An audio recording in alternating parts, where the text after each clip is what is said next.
Hello hello hello. आप सभी रामलाल्स को एमआर का बहुत बहुत नमस्कार। तो क्या हाल चाल है? एकदम जोरदार, बढ़िया चल रहा है जीवन बेटा। अभी संघर्ष वाला जीवन है और संघर्ष करिए, कलम चलाइए, और कलम ना हो ना तो मेरे से मंगवा लीजिए, है ना। कलम मैं डिलीवर करवा दूंगा, एड्रेस लिख दीजिएगा। कई लोग कलम चला ही नहीं पा रहे साहब। एक मोटा किताब ले आना 2 किलो का, कॉपी, सॉरी किताब नहीं कॉपी, 2 किलो का मिलता है रफ वाला, खरीद के रखना और रोज 50 पेज भरो उस पर, 50 पेज रोज लिखो। और लेक्चर जब देखते हो ना, जरूरी नहीं है नोट्स बनाओ, लाल पीला नीला हरा काला सब कलर से नोट्स बना रहे, सब हमको 3 घंटा लग रहा। क्यों बना रहे हो सर? नोट्स नहीं बनाना क्या? अबे नोट्स 50 कलर से नहीं बनाना। और अपने डेली लाइफ में थोड़े से चेंजेस लाओ। अगर आप अपनी इफिशिएंसी को बढ़ाना चाहते हो तो अपनी गलत आदतों को छोड़ दो, है ना। अच्छा संघर्ष करने के लिए तैयारी अच्छी हो, इसके लिए देखो ये जरूरी चीज़ है, लेकिन बड़ी मुश्किल हम भी नहीं कर पाते, लेकिन आपको सजेस्ट करते कि थोड़ा बहुत करिए। देखिए हेल्दी माइंड और हेल्दी हेल्थ होना बहुत ज़रूरी है। तो आप अच्छा खाइए, थोड़ा बहुत एक्सरसाइज करिए, है ना। मॉर्निंग में उठ के 10 मिनट टहलिए, लेकिन टहलिए, सुबह उठिए। सर हम तो रात भर पढ़ते हैं, तो ठीक है, आप शाम को थोड़ा सा बाहर जाके टहल लीजिए। हम ये नहीं कहते कि आपके बायोलॉजिकल साइकिल को कंट्रोल करिए, सुबह उठना बहुत ज़रूरी है, नहीं उठेंगे तो सिलेक्शन नहीं होगा, ऐसा नहीं है। आपको 14 घंटा पढ़ना है, लेक्चर प्लस सेल्फ स्टडी मिला के। कई बच्चे सीरियसली ले लेते हैं, कहते सर लेक्चर देख लिया उसके बाद 14 घंटा क्या? नहीं, लेक्चर प्लस आपका सेल्फ स्टडी 14 आवर का होना चाहिए, है ना। और कलम चलाइए थोड़ा सा। तो आप सभी बच्चों का स्वागत है मोशन इन अ प्लेन के लेक्चर नंबर 3 में। और आज का हमारा जो गोल है वो गोल है क्रॉस प्रोडक्ट विथ मोक्ष। साहब क्रॉस प्रोडक्ट होता बड़ा मुश्किल है ना। डॉट प्रोडक्ट तो बड़ा आसान, एकदम फील आ गया, 2 को चिपका दिए, बढ़िया मजे आ गए, उसको भी और हमें भी। और साफ साफ दिखता है, जो ऐसे कोई वेक्टर है, ऐसा कोई वेक्टर है ए वेक्टर, और इधर जा रहा कोई बी वेक्टर, दोनों के बीच में बन रहा एंगल थीटा। ए का कंपोनेंट बी की तरफ लो, बी के साथ चिपका दो, बी का कंपोनेंट ए की तरफ लो, ए के साथ चिपका दो, और बढ़िया एकदम ये खुले में एकदम चिपक जाते हैं। दुनिया का हाँ हम चिपक गए, हमारा डॉट प्रोडक्ट डिफाइन हो गया। तो 2 फिजिकल क्वांटिटी जो कि वेक्टर है ए एंड बी, जब वो एक दूसरे के साथ चिपकते हैं तो तीसरा फिजिकल क्वांटिटी डिफाइन करते हैं जो स्केलर होता है ना। जैसे एग्जांपल ए वेक्टर डॉट बी वेक्टर, मान लो कुछ बन रहा सी। अरे एग्जांपल ले लो ना, force dot displacement is equal to work, तो ये क्या बन जाता है? स्केलर बन जाता है। अच्छा हाँ, स्केलर बन जाता है। लेकिन क्रॉस प्रोडक्ट में थोड़ा सा अलग कहानी, हम डिटेल में पढ़ेंगे, चिंता मत करिए। उसके बाद basic concept of motion in a plane. जब ऑब्जेक्ट 2 डायमेंशनल मोशन में होता है तो उसके मोशन को डील करने का सही तरीका क्या होना चाहिए? सही तरीका क्या होना चाहिए? रफ्तार को कैसे बना के रखना है ना, सबसे ज्यादा जरूरी है कंसेप्ट प्लस फिर रफ्तार। क्योंकि नीट फिजिक्स, बार बार मैं आपको याद दिला दूं, सिर्फ कंसेप्ट का गेम नहीं है, नीट फिजिक्स गेम है। कंसेप्ट प्लस उस कंसेप्ट को रफ्तार में, सवाल में कैसे अप्लाई करें, ठीक है ना। और वो रफ्तार बनेगा बेटा एक सोच, कंसेप्ट सोच, और दूसरा संघर्ष कलम चलाने का। जितना ज़्यादा प्रैक्टिस करेंगे, कलम चलाएंगे, जितना ज़्यादा कलम चलाएंगे ना बेटा, उतना ज़्यादा चीज़ें आपको याद रहेंगी, ठीक है। चलिए, उससे पहले लास्ट लेक्चर का क्वेश्चन मैं सॉल्व कर देता हूँ।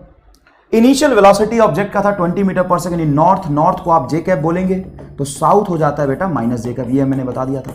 ईस्ट को अगर आई कैप कहते हैं तो वेस्ट हो जाएगा आपका माइनस आई कैप। तो चेंज इन वेलोसिटी जब आप निकालोगे तो चेंज इन वेलोसिटी का मतलब नहीं कि दोनों वेलोसिटी को आपने ऐड कर दिया। चेंज हमेशा फाइनल माइनस इनिशियल होता है।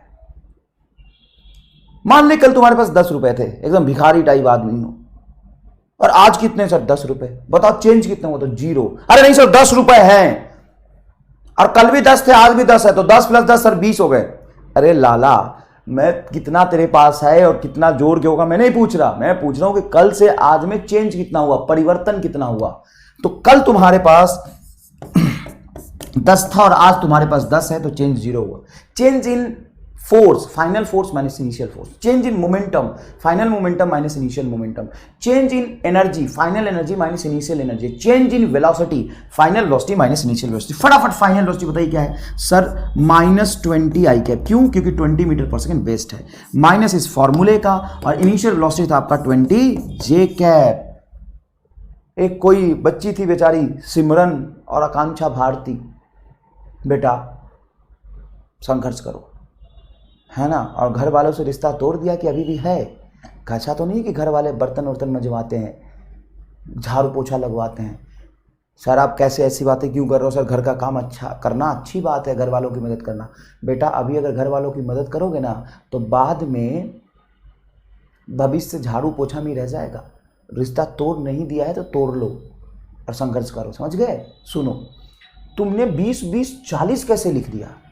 एक्स एक्सिस और वाई एक्सिस खुद चिल्ला चिल्ला के कहता है हमारे बीच कोई संबंध नहीं है, और तुमने जबरदस्ती उनके बीच संबंध जोड़ दिया। तुमने कहा -20 -40। ऐसे नहीं बेटा,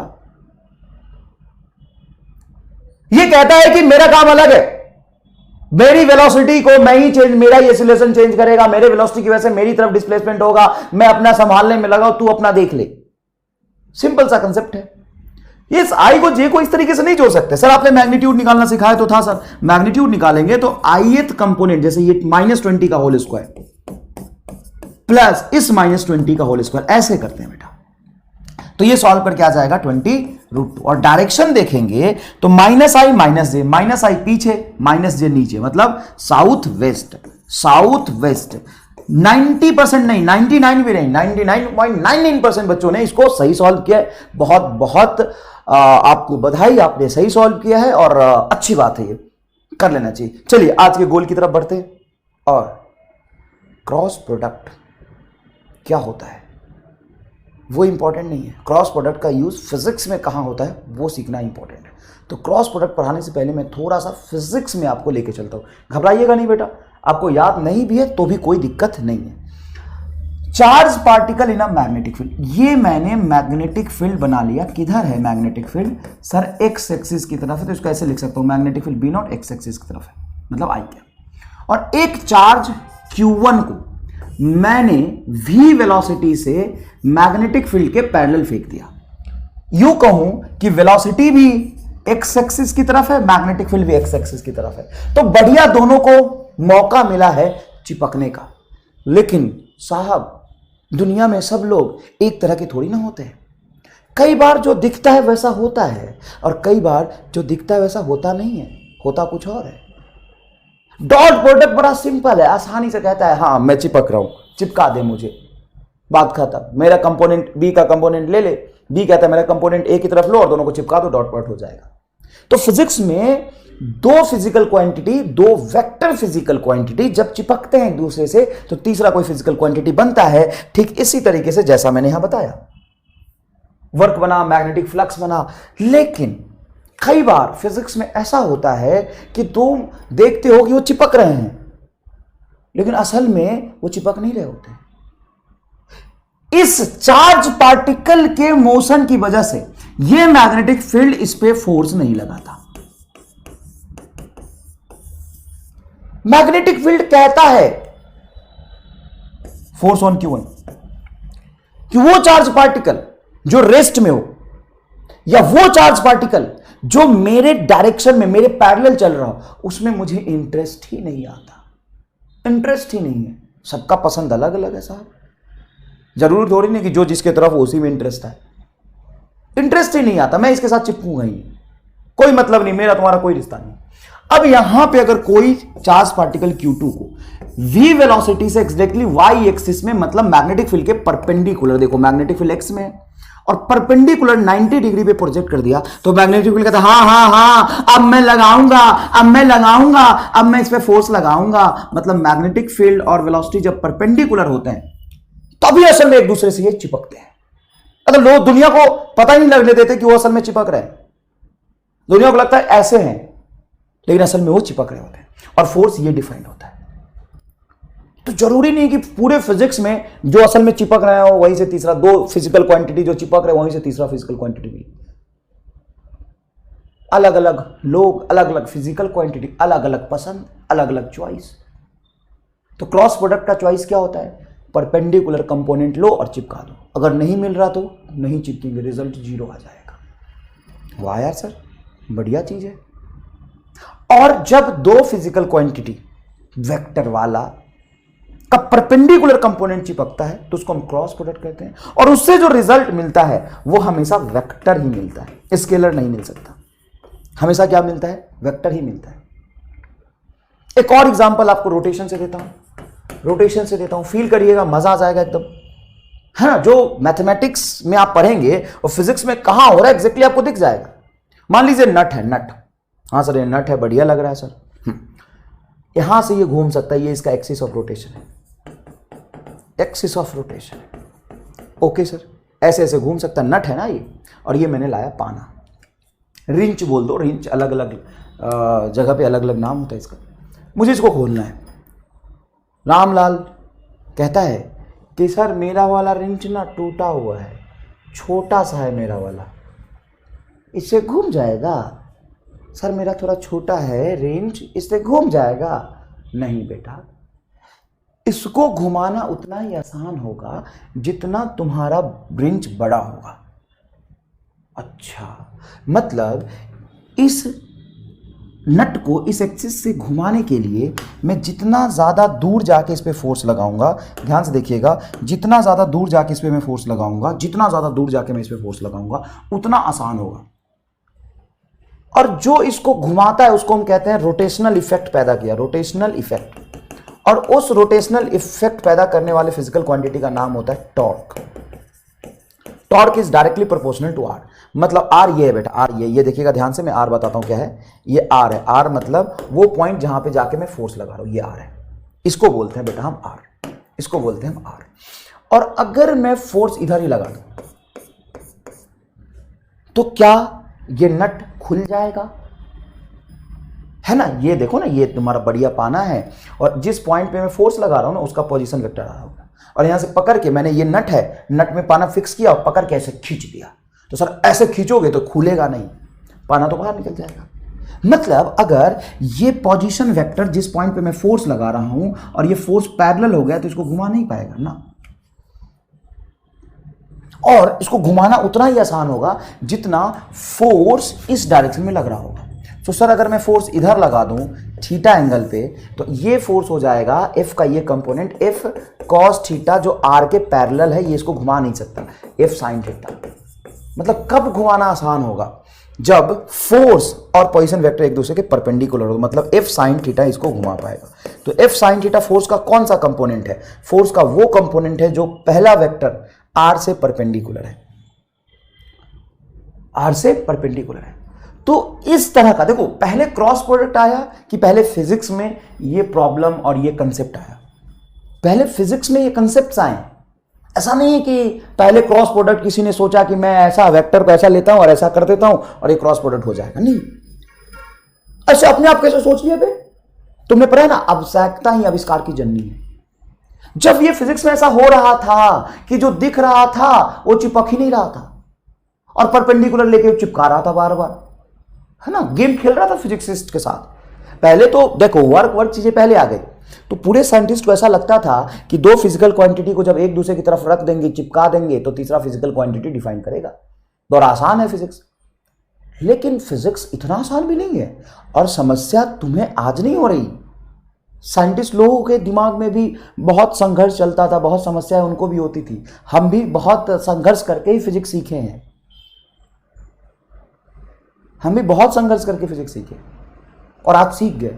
तुम भी संघर्ष करोगे तो सीख जाओगे। मैं कहना चाह रहा हूं कि साइंस में फिजिसिस्ट को, साइंटिस्ट लोगों को ये दिक्कत हुई, जो दिख रहा था वो हो ही नहीं रहा था। लग रहा था कि अब लगना चाहिए फोर्स, लेकिन नहीं लग रहा था। जब परपेंडिकुलर थे तो फोर्स लग रहा था। मतलब फिजिकल क्वांटिटी की चॉइस बदल गई, एक ही सेकंड में बात बदल गया, जज्बात बदल गया, कहानी बदल गई, चॉइस बदल गया। तो फिर अब यहां पे डिफाइन करने के लिए कुछ तो चाहिए, जैसे ये पोजीशन वेक्टर और ये फोर्स। तो पोजीशन वेक्टर और फोर्स को जब हमने मल्टीप्लाई कर दिया सीधा सीधा पैरेलल वाला जो चिपक रहे थे, तो घूम ही नहीं रहा था। कोई तीसरा फिजिकल क्वांटिटी डिफाइंड ही नहीं हो रहा था, ये घूम ही नहीं रहा था, टॉर्क 0 हो रहा था। लेकिन जैसे ही मैंने पोजीशन वेक्टर, एक एक पोजीशन वेक्टर मतलब पहला फिजिकल क्वांटिटी से परपेंडिकुलर रखा मैंने, दूसरा फिजिकल क्वांटिटी फोर्स, तो ये घुमा दिया, एक टॉर्क नाम की तीसरी फिजिकल क्वांटिटी आ गई। समझ में आया कि नहीं है? तो सर ठीक है। अब उसकी प्रॉपर्टी क्या क्या होती है जब हम दो परपेंडिकुलर कंपोनेंट को मल्टीप्लाई करते हैं? तो सबसे पहले बात, उसका नाम होता है क्रॉस प्रोडक्ट, और उसको हम वेक्टर प्रोडक्ट भी कहते हैं। वेक्टर प्रोडक्ट क्यों कहते हैं? क्योंकि दो वेक्टर को, देखो क्रॉस प्रोडक्ट हमेशा वेक्टर का ही होगा। अरे वेक्टर का ही तो कंपोनेंट लोगे, पैरेलल लो या परपेंडिकुलर लो, कंपोनेंट किसका लोगे? वेक्टर का। तो स्केलर का कोई कंपोनेंट होता है क्या? नहीं। कंपोनेंट किसका होता है? वेक्टर का। स्केलर का कोई कंपोनेंट नहीं होता। अच्छा तुम कहते हो, तो थोड़ी ना कहते हो मेरा मास 50 kg है, 30 kg इस तरफ और 40 kg इस तरफ। अरे ये कौन सा मास है भाई? इधर निकल रहा मास क्या तेरा? इधर निकल रहा 40 kg, इधर निकल रहा 30 kg। ऐसे थोड़ी ना मास निकलता है। स्केलर का कोई कंपोनेंट नहीं होता है ना। तो तुम पैरेलल कंपोनेंट चिपकाओ या परपेंडिकुलर कंपोनेंट चिपकाओ, समझ रहे हो? वो होगा किसका? वेक्टर का। तो दो वेक्टर को अगर क्रॉस प्रोडक्ट करते हैं तो आपको जो रिजल्ट मिलता है वो वेक्टर मिलता है, इसलिए हम इसको वेक्टर प्रोडक्ट भी कहते हैं। साथ साथ में यहाँ पे हम फटाफट लिख लेते हैं, मतलब दो वेक्टर का अगर हम डॉट प्रोडक्ट करते हैं तो ये स्केलर मिलता है, इसलिए हम इसको स्केलर प्रोडक्ट भी कहते हैं। डॉट प्रोडक्ट और स्केलर प्रोडक्ट एक ही चीज होगी, ठीक है? चलो, तो A vector cross B vector क्या मिलने वाला है? ये मिलने वाला है इनका परपेंडिकुलर कंपोनेंट मल्टीप्लाई करो। देखो ये रहा फर्स्ट वेक्टर ए वेक्टर और ये रहा आपका वी वेक्टर, ठीक है? ए वेक्टर बी वेक्टर दोनों के बीच में एंगल है थीटा। तो ए के दो कंपोनेंट होंगे, कौन कौन? ए का एक कंपोनेंट होगा जो बी से चिपकता हुआ दिखाई देगा, और ए का एक दूसरा कंपोनेंट होगा जो बी से परपेंडिकुलर होगा। देखो बी से क्या होगा? परपेंडिकुलर होगा। समझ में आया कि नहीं आया? तो ए का एक कंपोनेंट थीटा की तरफ कौन सा कंपोनेंट आता है? कॉस वाला, ए कॉस थीटा। इससे ये बी चिपकेगा ही नहीं। दुनिया को लग रहा कि ए का ये component A cos theta B के साथ चिपक रहा है, लेकिन असल में चिपकेगा कौन? ये वाला A sine theta. A sine theta A का परपेंडिकुलर कंपोनेंट है बी से, तो क्या बनेगा cross product? A sine theta into B. देखो A sine theta into B, देखो कैपिटल बी ले लो कोई दिक्कत नहीं, small B capital, A B sine theta. और इसका वेक्टर है तो इसका डायरेक्शन होगा एन कैप। अभी जो एन कैप होगा वो, इसका एक इंपॉर्टेंट प्रॉपर्टी ये है कि जो एन कैप है, या ऐसा कह देता हूं ना, एन कैप डायरेक्शन बता रहा है ना? एन कैप क्या बता रहा है? डायरेक्शन बता रहा है। अब इसका जो डायरेक्शन होगा, मान लो दो वेक्टर को क्रॉस प्रोडक्ट किया तो तीसरा रिजल्ट आया आर कैप। तो ये जो आर कैप है which is perpendicular to the A vector and V vector and plane of A V vector, plane of A vector and V vector. A vector से भी परपेंडिकुलर, बी वेक्टर से perpendicular, मतलब उस plane के ही perpendicular है। मान लो B इधर है, ए इधर है, तो आर वेक्टर इधर आएगा, उसके ए और बी दोनों से परपेंडिकुलर और प्लेन के परपेंडिकुलर जाएगा, ठीक है बेटा? तो ये क्या बनेगा बताओ? Component of A perpendicular to B. देखो ये क्या है? ए का वो कंपोनेंट जो बी के परपेंडिकुलर है और बी से मल्टीप्लाई का तो रिजल्ट आ जाएगा। सर इसको ऐसे भी तो हम लिख सकते थे, कैसे बेटा? कैसे बताओ? सर कंपोनेंट ऑफ बी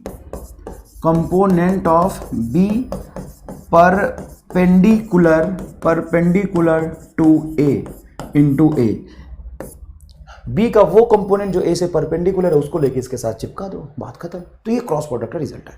अब क्रॉस प्रोडक्ट मैक्सिमम कब होगा, मिनिमम कब होगा? देखिए, जब दो वेक्टर का आप क्रॉस प्रोडक्ट लेते हैं, A vector cross B vector, तो ये होता है बेटा A B into sine theta. और साइन थीटा क्यों आया? क्योंकि वो परपेंडिकुलर कंपोनेंट लिया है हमने। क्या लिया है? परपेंडिकुलर कंपोनेंट लिया है। मान लो ये थोड़ा सा 3 डायमेंशनल फिगर हमें बनाना पड़ेगा। एक वेक्टर बेटा इधर है, ठीक है, और दूसरा वेक्टर तुम्हारा इधर है, कहीं इधर है। तो तीसरा वेक्टर जो इनका रिजल्टेंट आएगा ना, जो इनका क्या आएगा? रिजल्टेंट आएगा, वो किधर आएगा? तो तीसरा जो इनका वेक्टर रिजल्टेंट है वो इनके प्लेन के परपेंडिकुलर रहेगा। ऐसे बना लेता हूं। अब फील करना बेटा, यहां पे ये ए वेक्टर है, ये बी वेक्टर है, ये दोनों इसके प्लेन में एंगल बन रहा है थीटा।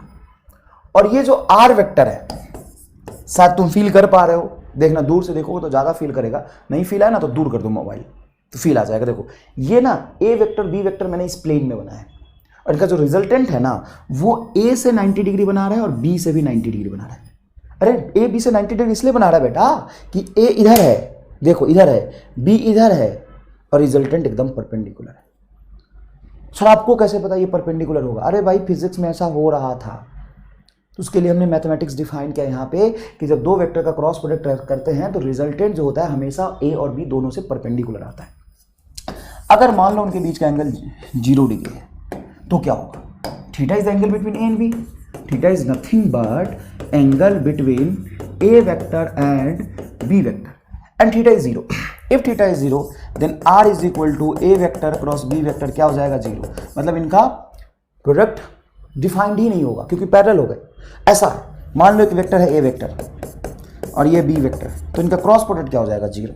दुनिया को लग रहा है चिपक रहा है लेकिन असल में चिपक ही नहीं रहे। तो याद रखिएगा क्रॉस प्रोडक्ट ऑफ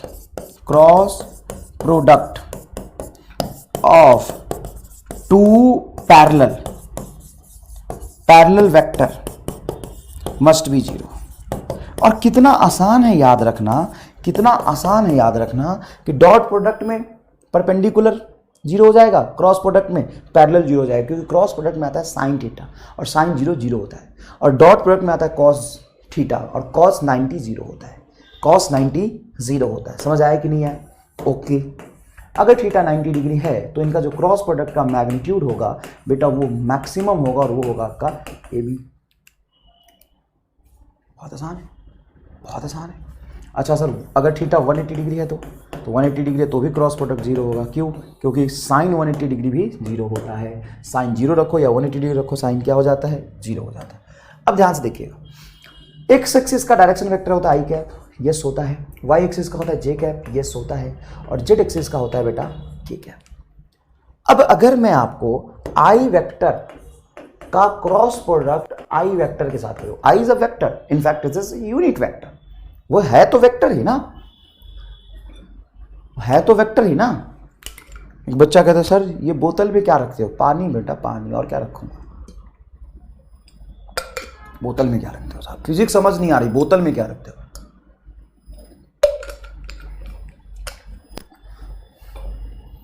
ये देखो, ये आई कैप क्रॉस आई कैप, तो दो सेम यूनिट वेक्टर का अगर आप क्रॉस प्रोडक्ट करते हो तो आई का मैग्नीट्यूड 1, ये सब इस आई का मैग्नीट्यूड 1, और इन दोनों के बीच में एंगल क्या है?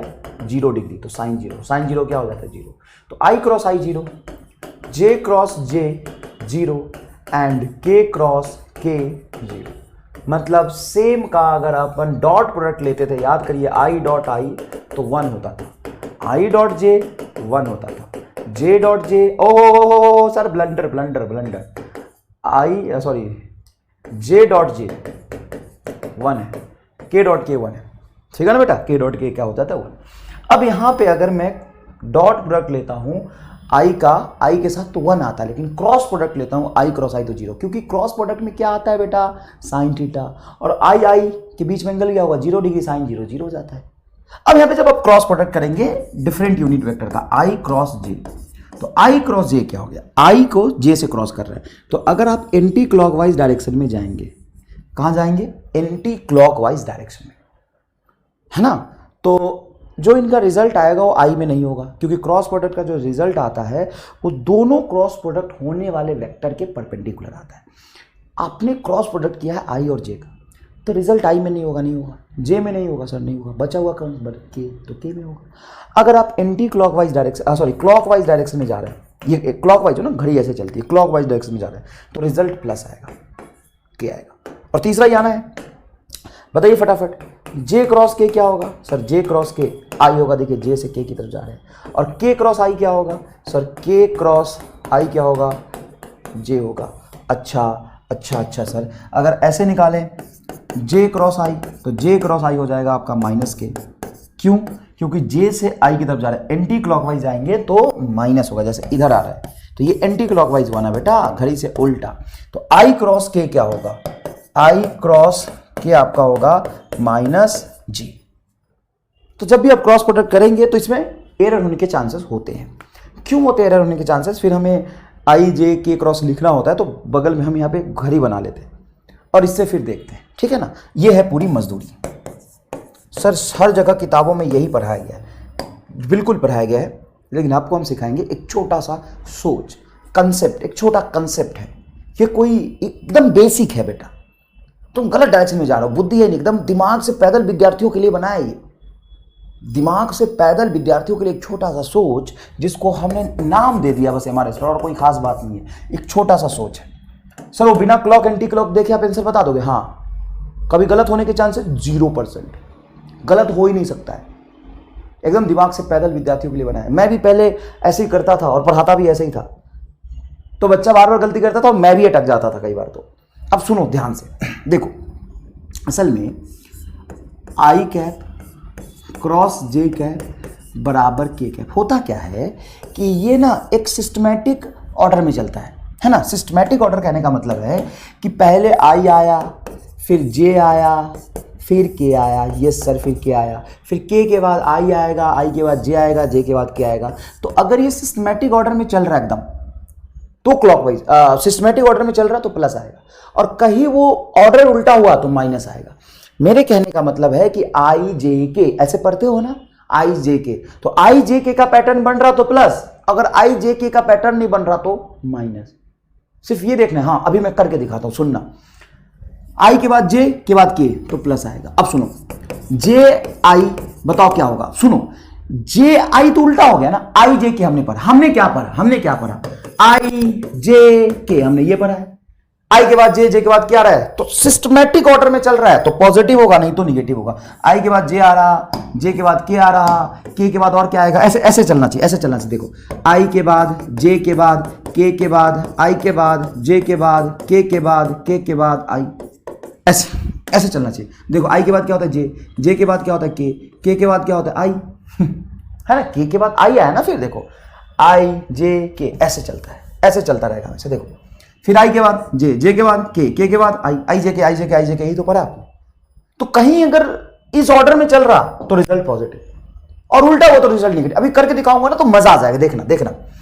जे आई, देखो आई जे होता है, जे आई थोड़ी ना होता, तो माइनस के होगा। अरे वाह सर, बहुत बढ़िया, बहुत एकदम वही चीज बता रहा हूं मैं, नया नहीं बता रहा, लेकिन ऐसी चीज बता रहा हूं ना कि तुम्हें बाहर जाकर नहीं सोचना पड़ेगा। बच्चा क्या करता है, यहां पे प्रोडक्ट होता है, बाहर जाकर सोचता है क्लॉक है कि एंटी क्लॉक है, वहां नहीं सोचना। तुम्हें यही सोचना, क्लॉक एंटी क्लॉक भी नहीं, गोली मारो, सीधा देखो, तुम कुछ भी लिखो, आई क्रॉस के बताओ सर, तो आई के बाद तो जे आता है, के कैसे आ जाएगा, तो माइनस जे आंसर होगा। हो गया। अरे भाई आई के बाद क्या आता है सर, आई के बाद जे आता है, लेकिन यहां पे क्या लिख दिया है सर, आई के बाद के लिख दिया, तो ऐसे थोड़ी ना चलेगा, गलत है ये, माइनस जे आएगा। और आई क्रॉस जे माइनस जे आना चाहिए, देखो कहीं लिखा होगा मैंने, आई क्रॉस के देखो माइनस जे है। समझ में आया? अब तुम फील कर रहे हो मैं क्या कहना चाह रहा हूं, कोई मुश्किल बात नहीं है। बताओ जे क्रॉस के, सॉरी के क्रॉस जे बताओ सर, होता क्या है, आई जे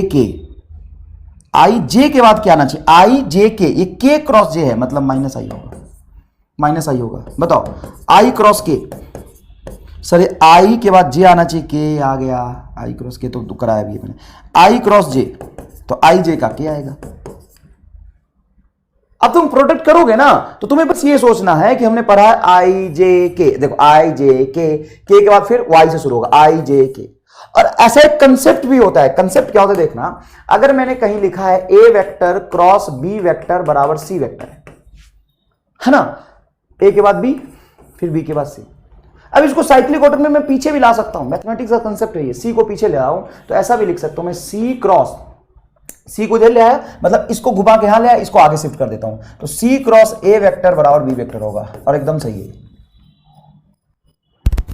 सर। अगर मैं इसको आगे ले जाऊं तो ले जाओ, सी वेक्टर बराबर इसको आगे ले जाओ तो ये होगा, इसको आगे ले जाओ, ए वेक्टर क्रॉस बी वेक्टर, एकदम सही है, इसको आगे उठा के ले जाए। सर अगर आप ऐसा उठा के ले आऊं, इसको पीछे से यहां ले आऊं और इसको आगे ले जाऊं, यहां ले आओ, B vector cross C vector बराबर ए वेक्टर, ये प्रॉपर्टीज है। और कंसेप्चुअली देखोगे तो तुम्हें समझ में आएगा, हाँ सर सही है, ए बी सी का मतलब ये हुआ ना, ये है ए, ये है बी और ये है सी, ठीक है सर। तो ए से बी की तरफ जा रहे तो सी मिल रहा, ठीक है। अब ये सही है कि गलत, यहां से वेरीफाई कर लो। कैसे वेरीफाई करोगे, तो देखो बी क्रॉस सी, तो देखो बी क्रॉस सी, देखो क्लॉकवाइज गए तो ए आना चाहिए, देखो ये आया है। और मैंने तुम्हें कैसे बताया, ऐसे घूम घूम के, इसको पीछे ले आओ, इसको पीछे ले, और इसको लाओगे पीछे, इसको पीछे ले आओ, इसको पीछे लाओगे तो ये पीछे आएगा, सी इधर चला जाएगा, तो ए क्रॉस बी बराबर सी। अरे वही चीज है, कौन सी चीज, ये मैनर, एक सिस्टमैटिक ऑर्डर में चलना, आई के बाद जे, जे के बाद के के बाद आई, तो सिस्टमैटिक ऑर्डर में चल रहा हो तो रिजल्ट पॉजिटिव आएगा, और उल्टा चले तो रिजल्ट निगेटिव आएगा। वही चीज को मैं आसानी से बाहर जाके ना देखना पड़े, यही देख लो, वो सिखा रहा था। फील आया कि नहीं आया इस चीज का बताओ?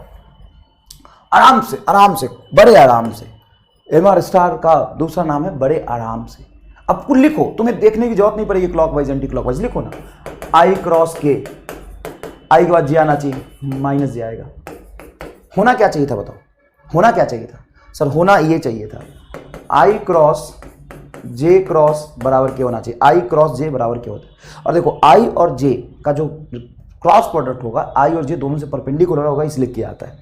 ठीक है सर, दोनों इस परपेंडिकुलर होगा इसलिए किया आता है। ठीक है सर, अब तुम करो, एक काम करो, एक काम करो, इसके, अरे हट, इस के को यहां ले आओ और इसको आगे ले जाओ, तो देखो क्या लिखोगे, के क्रॉस आई बराबर ये हो जाएगा सर जे, और होता भी है, देखो आई जे के, देखो के क्रॉस आई, देखो क्लॉकवाइज चला ना, जे होता है, ये तो होता भी है। और मैंने क्या किया है, के को इधर लाया है और जे को आगे शिफ्ट कर दिया। तुम ऐसे कर सकते हो, घुमा सकते हो, इसको पीछे ले जाओ, इसको और आगे ले जाओ, फिर जे को इधर लाओ, तो जे, इस जे को और पीछे लाना हो, जे क्रॉस ये आगे चला जाएगा के, और ये आई आगे चला जाएगा, एक आगे चला जाएगा आई, तो जे क्रॉस के क्या होता है आई। फिर आई क्रॉस के देखना था ना मुझे, ठीक है, तो यहां देखो के क्रॉस आई जे होता है, इसको उल्टा करोगे, आई को पीछे लाओगे, जे को आगे ले जाओगे, तो निगेटिव रिजल्ट आएगा, इसलिए माइनस है। और तुम्हें नहीं समझ आ रहा है तो तुम यहां से देख लो, आई क्रॉस जे क्रॉस के, आई जे के, तो देखो आई के, आई और के एंटी क्लॉकवाइज आ रहा है इसलिए माइनस जे आया है, और ये तुम्हारा के क्रॉस आई, तो के किससे आई की तरफ जाएंगे, क्लॉकवाइज जाएंगे तो प्लस जे आएगा। यहां से बच्चा बोले सर हम कंफ्यूज हो गए, हम सर कंफ्यूज हो गए, चलो ठीक है, एक काम करते हैं, कंफ्यूज नहीं होना, मैं थोड़ा सा तेजी में बता दिया तो कई बच्चों को थोड़ा सा डाउट आ जाता है, कोई दिक्कत नहीं बेटा, है ना, तो थोड़ा सीखने की कोशिश करोगे ना, और तुम खुद से भी वेरीफाई करोगे कि सर क्या कहना चाह रहे हैं, थोड़ा कलम चलाओगे ना, तो तुम्हें अपने आप चमकेगा, एकदम चमकेगा। देखो मैं बता देता हूं, आई क्रॉस के, अब तुम्हारे पास दो चॉइस है, ठीक है ना। एक मेथड ये है कि सर्कल बना ले, ये आई है, ये जे है, कि क्लॉकवाइज जाएंगे तो पॉजिटिव, एंटी क्लॉकवाइज जाएंगे तो माइनस। आई के, तो आई के से के की तरफ जाएंगे तो एंटी क्लॉकवाइज है तो आना चाहिए माइनस जे। बहुत आसान तरीका है, बहुत आसान तरीका है, पक्की बात है, आई के का रिजल्ट जे ही आएगा, जे के का रिजल्ट आई ही आएगा, के आई का रिजल्ट या फिर के आई का, के जे का रिजल्ट, अरे यार जे और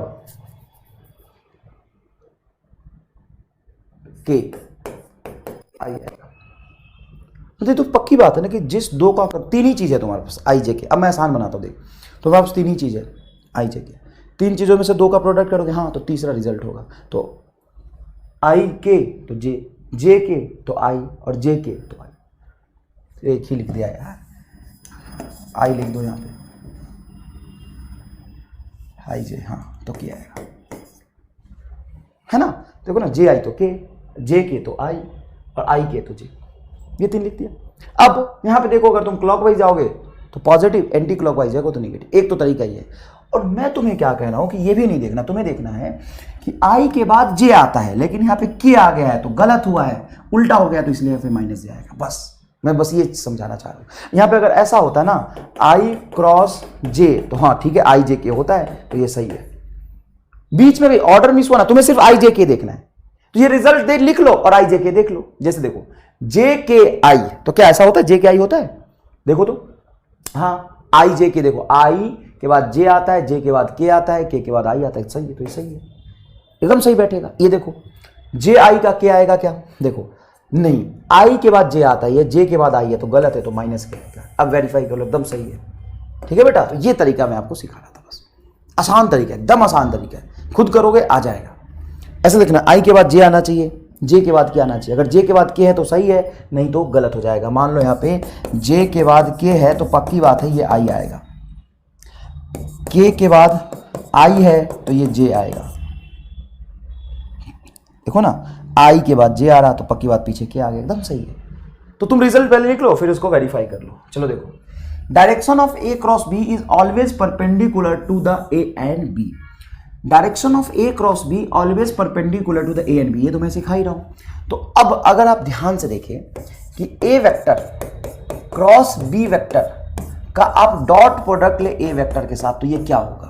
तो आपने पढ़ा है कि ए क्रॉस बी, जैसे मान लीजिए इधर है ए और इधर है बी, तो इस प्लेन के परपेंडिकुलर रिजल्ट आता है आपका ए क्रॉस बी का।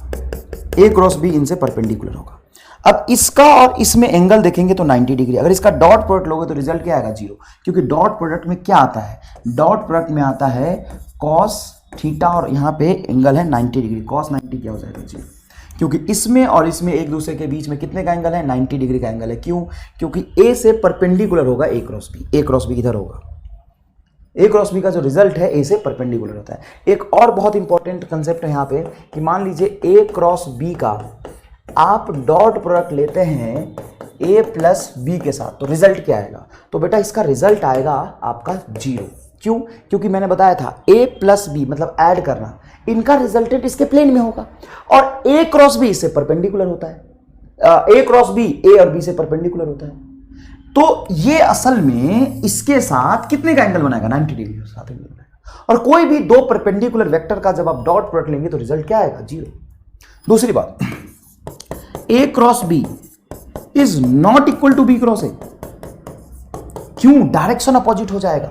ए का क्रॉस प्रोडक्ट बी के साथ करो या बी का ए के साथ करो, डायरेक्शन अपोजिट हो जाएगा। But A dot B is equal to B dot A, क्योंकि इसके पास डायरेक्शन ही नहीं है, क्योंकि इसके पास सिर्फ आता है मैग्नीट्यूड। इसके पास क्या आता है? सिर्फ मैग्नीट्यूड। इसके पास डायरेक्शन है ही नहीं।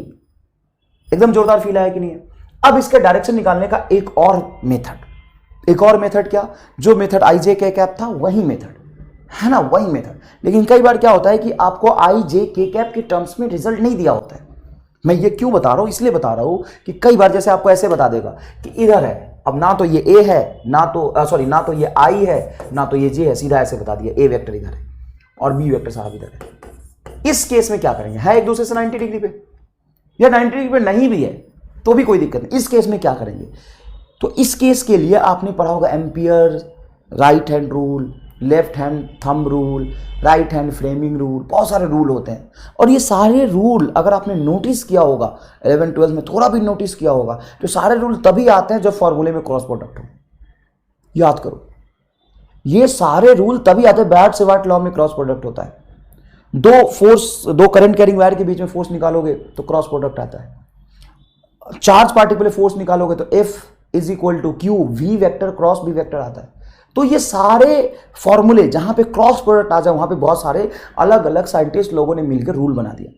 लेकिन मैं आपको कोई भी रूल नहीं पढ़ाऊंगा, कोई भी रूल नहीं पढ़ाऊंगा। सर आप लेफ्ट हैंड फ्लेमिंग रूल नहीं पढ़ाओगे ना, राइट हैंड थंब रूल ना। सर वो मूविंग चार्जेस मैग्नेटिज्म में 6 रूल है सर, 6 7 5 4 5 6 रूल है, मुझे खुद ही याद नहीं है। तो सवाल कैसे करेंगे? सवाल कंसेप्ट से करेंगे। कंसेप्ट क्या है? सबका कंसेप्ट सेम होता है, क्रॉस प्रोडक्ट ही तो हो रहा है ना। देखो रूल में डिसएडवांटेज क्या होता है कि तुम्हें याद रखना पड़ेगा कि करंट इधर करंट है, करंट की डायरेक्शन में थंब रखेंगे, फोर्स की डायरेक्शन में ही रखेंगे। यहाँ पे कुछ भी याद रखने की जरूरत नहीं। यहाँ पे क्या याद रखना है कि ये तुम्हारा फर्स्ट वेक्टर है। जब भी दो फिजिकल क्वांटिटी का क्रॉस प्रोडक्ट होगा तो ये तुम्हारा फर्स्ट वेक्टर है, ये तुम्हारा सेकेंड वेक्टर और ये रिजल्टेंट है। आप लेंगे राइट हैंड। राइट हैंड किसका? कौन सा hand? Right hand. Right hand के 4 फिंगर को placed 4 finger of the right hand in the direction of first vector. Right hand मतलब दाहिना हाथ के 4 उंगली को चिपका के पहले वेक्टर की तरफ रख दोगे। ठीक है सर, रख देंगे। उसके बाद है ना, ऐसे करके पहले वेक्टर की तरफ रख दोगे। उसके बाद उसको सेकेंड वेक्टर की तरफ घुमा दो, है ना, उस 4 फिंगर को पर आराम से सेकेंड वेक्टर की तरफ घुमा दो। तो जो थंब होगा and then turn in the direction of B second vector, then thumb represent the direction of A vector cross B vector। और ये यहां भी लगेगा, इसमें कोई प्रॉब्लम नहीं है, इसमें कोई प्रॉब्लम नहीं है। I J K में भी ये लगेगा। देखो I की तरफ हाथ रखो और ऊपर है J। देखो बेटा ये I है, ये J है। I की तरफ हाथ रखो, J की तरफ घुमाओ, देखो रिजल्ट पॉजिटिव किया है। और अगर तुम J की तरफ हाथ रखोगे और I की तरफ घुमाओ, देखो माइनस किया है, अंदर की तरफ माइनस किया है। है ना। तो आई जे करना तो तुम्हें आ ही गया, लेकिन एग्जैक्टली वेक्टर आई की तरफ नहीं है, कहीं और दिया हुआ है। वहां आई और जे कंपोनेंट थोड़ी ना तोड़ोगे, वहां पे सिंपल ये बोलोगे कि सर ए की तरफ हम 4 फिंगर को प्लेस करेंगे और उसको सेकेंड वेक्टर की तरफ टर्न करेंगे। थंब जो है वो डायरेक्शन को बता देगा। थंब किसको बता देगा? डायरेक्शन को बता देगा। ये रूल बड़ा आसान लगता है कि सर बहुत आसान है, लेकिन दिक्कत पता है क्या होता है? बच्चों को फिजिक्स में नहीं, हाथ घुमाने में दिक्कत आता है, और यहाँ पे खासकर लड़कियों को ज़्यादा दिक्कत आता है। सर क्या दिक्कत है? देखो मैं बताता हूँ। ये ए वेक्टर है, ये वे वेक्टर है, फाइंड डायरेक्शन ऑफ, ये क्या है? नॉट इक्वल टू होगा, find direction of A vector cross B vector. अब पहले केस में अगर मैं A vector cross B vector का डायरेक्शन निकालूं तो क्या करूंगा? सर थंब को फर्स्ट वेक्टर की तरफ रख दो, रख दिया, इसको सेकंड वेक्टर की तरफ घुमाओ। तो बच्चा क्या करता है? देखो, थंब सॉरी 4 फिंगर को फर्स्ट वेक्टर की तरफ रख दिया। हाँ सर रख दिया, 4 फिंगर को हमने फर्स्ट वेक्टर की तरफ रख दिया। अब इसको सेकंड वेक्टर की तरफ घुमाओ। हाँ फर्स्ट वेक्टर की तरफ है, देखो ये 4 उंगली चिपका के फर्स्ट वेक्टर आगे की तरफ रख दिया। अब सेकंड वेक्टर की तरफ घुमाओ। तो लड़कियां क्या करती है कि ऐसे रख के ऐसे घुमाती है। अरे हाथ टूट जाएगा बेटा। और ये सारे लोग करते हैं, लड़के भी करते हैं। अरे इधर तुम्हारा हाथ घूमेगा क्या? नहीं सर ऐसे कहाँ घूमेगा, तो मत घुमा। और कई बच्चे ऐसे करते हैं, सर हाथ ऐसे रख दिए, फर्स्ट वेक्टर की तरफ हाथ रख दिया, मैं बोलो सेकंड वेक्टर की तरफ घुमाओ, ओ सर हो गया, घूम गया, थंब बाहर जा रहा है सर। अरे ऐसे नहीं घुमाना। तो मैं तुम्हें सही चीज नहीं गलत चीज सिखा रहा हूं कि ऐसे ऐसे हाथ नहीं घूमता। कई बच्चे कहते हैं सर हाँ सर फर्स्ट वेक्टर की तरफ रख दिया, अब बताओ सर सेकंड वेक्टर की तरफ हाथ घुमा लो। सर घुमा दिया, यहां से हाथ नहीं घुमाना, यहां से हाथ नहीं घुमाना, ऐसे फर्स्ट वेक्टर की तरफ रखना है, सेकंड वेक्टर की तरफ ऐसे 90 डिग्री, यहां से हाथ घूम सकता है। तुम याद रखो तुम्हारा हाथ सिर्फ यहीं से फ्लिप हो सकता है, ऐसे ऐसे देख, ऐसे ऐसे ऐसे बड़े आराम से ऐसे। तो ये चारों उंगली को फर्स्ट वेक्टर की तरफ रखना और बड़े आराम से सेकंड वेक्टर की तरफ घुमाना। अगर तुम 4 फिंगर को फर्स्ट वेक्टर की तरफ रखते हो और मैं कहता हूं सेकंड वेक्टर की तरफ घुमाओ, तो तुम्हारा हाथ ऐसे ही घूम सकता है, लेकिन सेकंड वेक्टर नीचे तो है नहीं। तो सर ऐसे केस में क्या करेंगे? हाथ ऐसे रखो और अरे आराम से सेकंड वेक्टर की तरफ घुमाओ। थंब कहाँ जा रहा है? बाहर। इसलिए मैंने बोला ए और बी दोनों से परपेंडिकुलर तुम्हारा जो रिजल्टेंट है वो बाहर की तरफ है, मतलब आउटवर्ड आ रहा। हाँ सर सीख गए, आसान है। यहाँ देखो ये रहा तुम्हारा फर्स्ट वेक्टर। हाँ सर ये फर्स्ट वेक्टर है, रख दो हाथ, सेकंड वेक्टर की तरफ घुमाओ। अब खासकर यहाँ पे लड़कियाँ क्या करती है? सर फर्स्ट वेक्टर की तरफ हाथ रख दिया, अब सेकंड वेक्टर की तरफ घुमाओ, ऐसे घुमाती है। अरे इसको घुमा के कहाँ ले जा रहे हो? इसको कहाँ? ऐसे कहाँ? ऐसे कहाँ? ऐसे घुमाती, मैंने देखा है, ऐसे ऐसे। तो कहाँ घुमाने के लिए घुमाए, इसको घुमा के कहाँ घुसा रही हो? ऐसे ऐसे रखना है फर्स्ट वेक्टर, सेकंड वेक्टर की तरफ ऐसे सीधा स्मूथली हाथ घुमाना है। थंब कहाँ जाएगा? नीचे।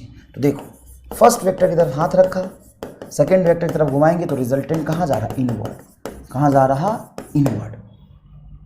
ठीक है। और इधर देखो ये फर्स्ट वेक्टर है ऊपर की तरफ, हाँ सर ठीक है, सेकंड वेक्टर की तरफ घुमाओ। ऐसे नहीं घुमाना बेटा, आराम से ऐसे घुमाना है। अगर तुम हाथ ऐसे रखते हो कोई दिक्कत नहीं है। फर्स्ट वेक्टर ऊपर है, हाँ सर ऊपर है। क्या तुमने थंब को फर्स्ट वेक्टर की तरफ रखा है? हाँ सर थंब को हमने फर्स्ट वेक्टर की तरफ रखा है। अब इसको सेकंड वेक्टर की तरफ घुमा दो।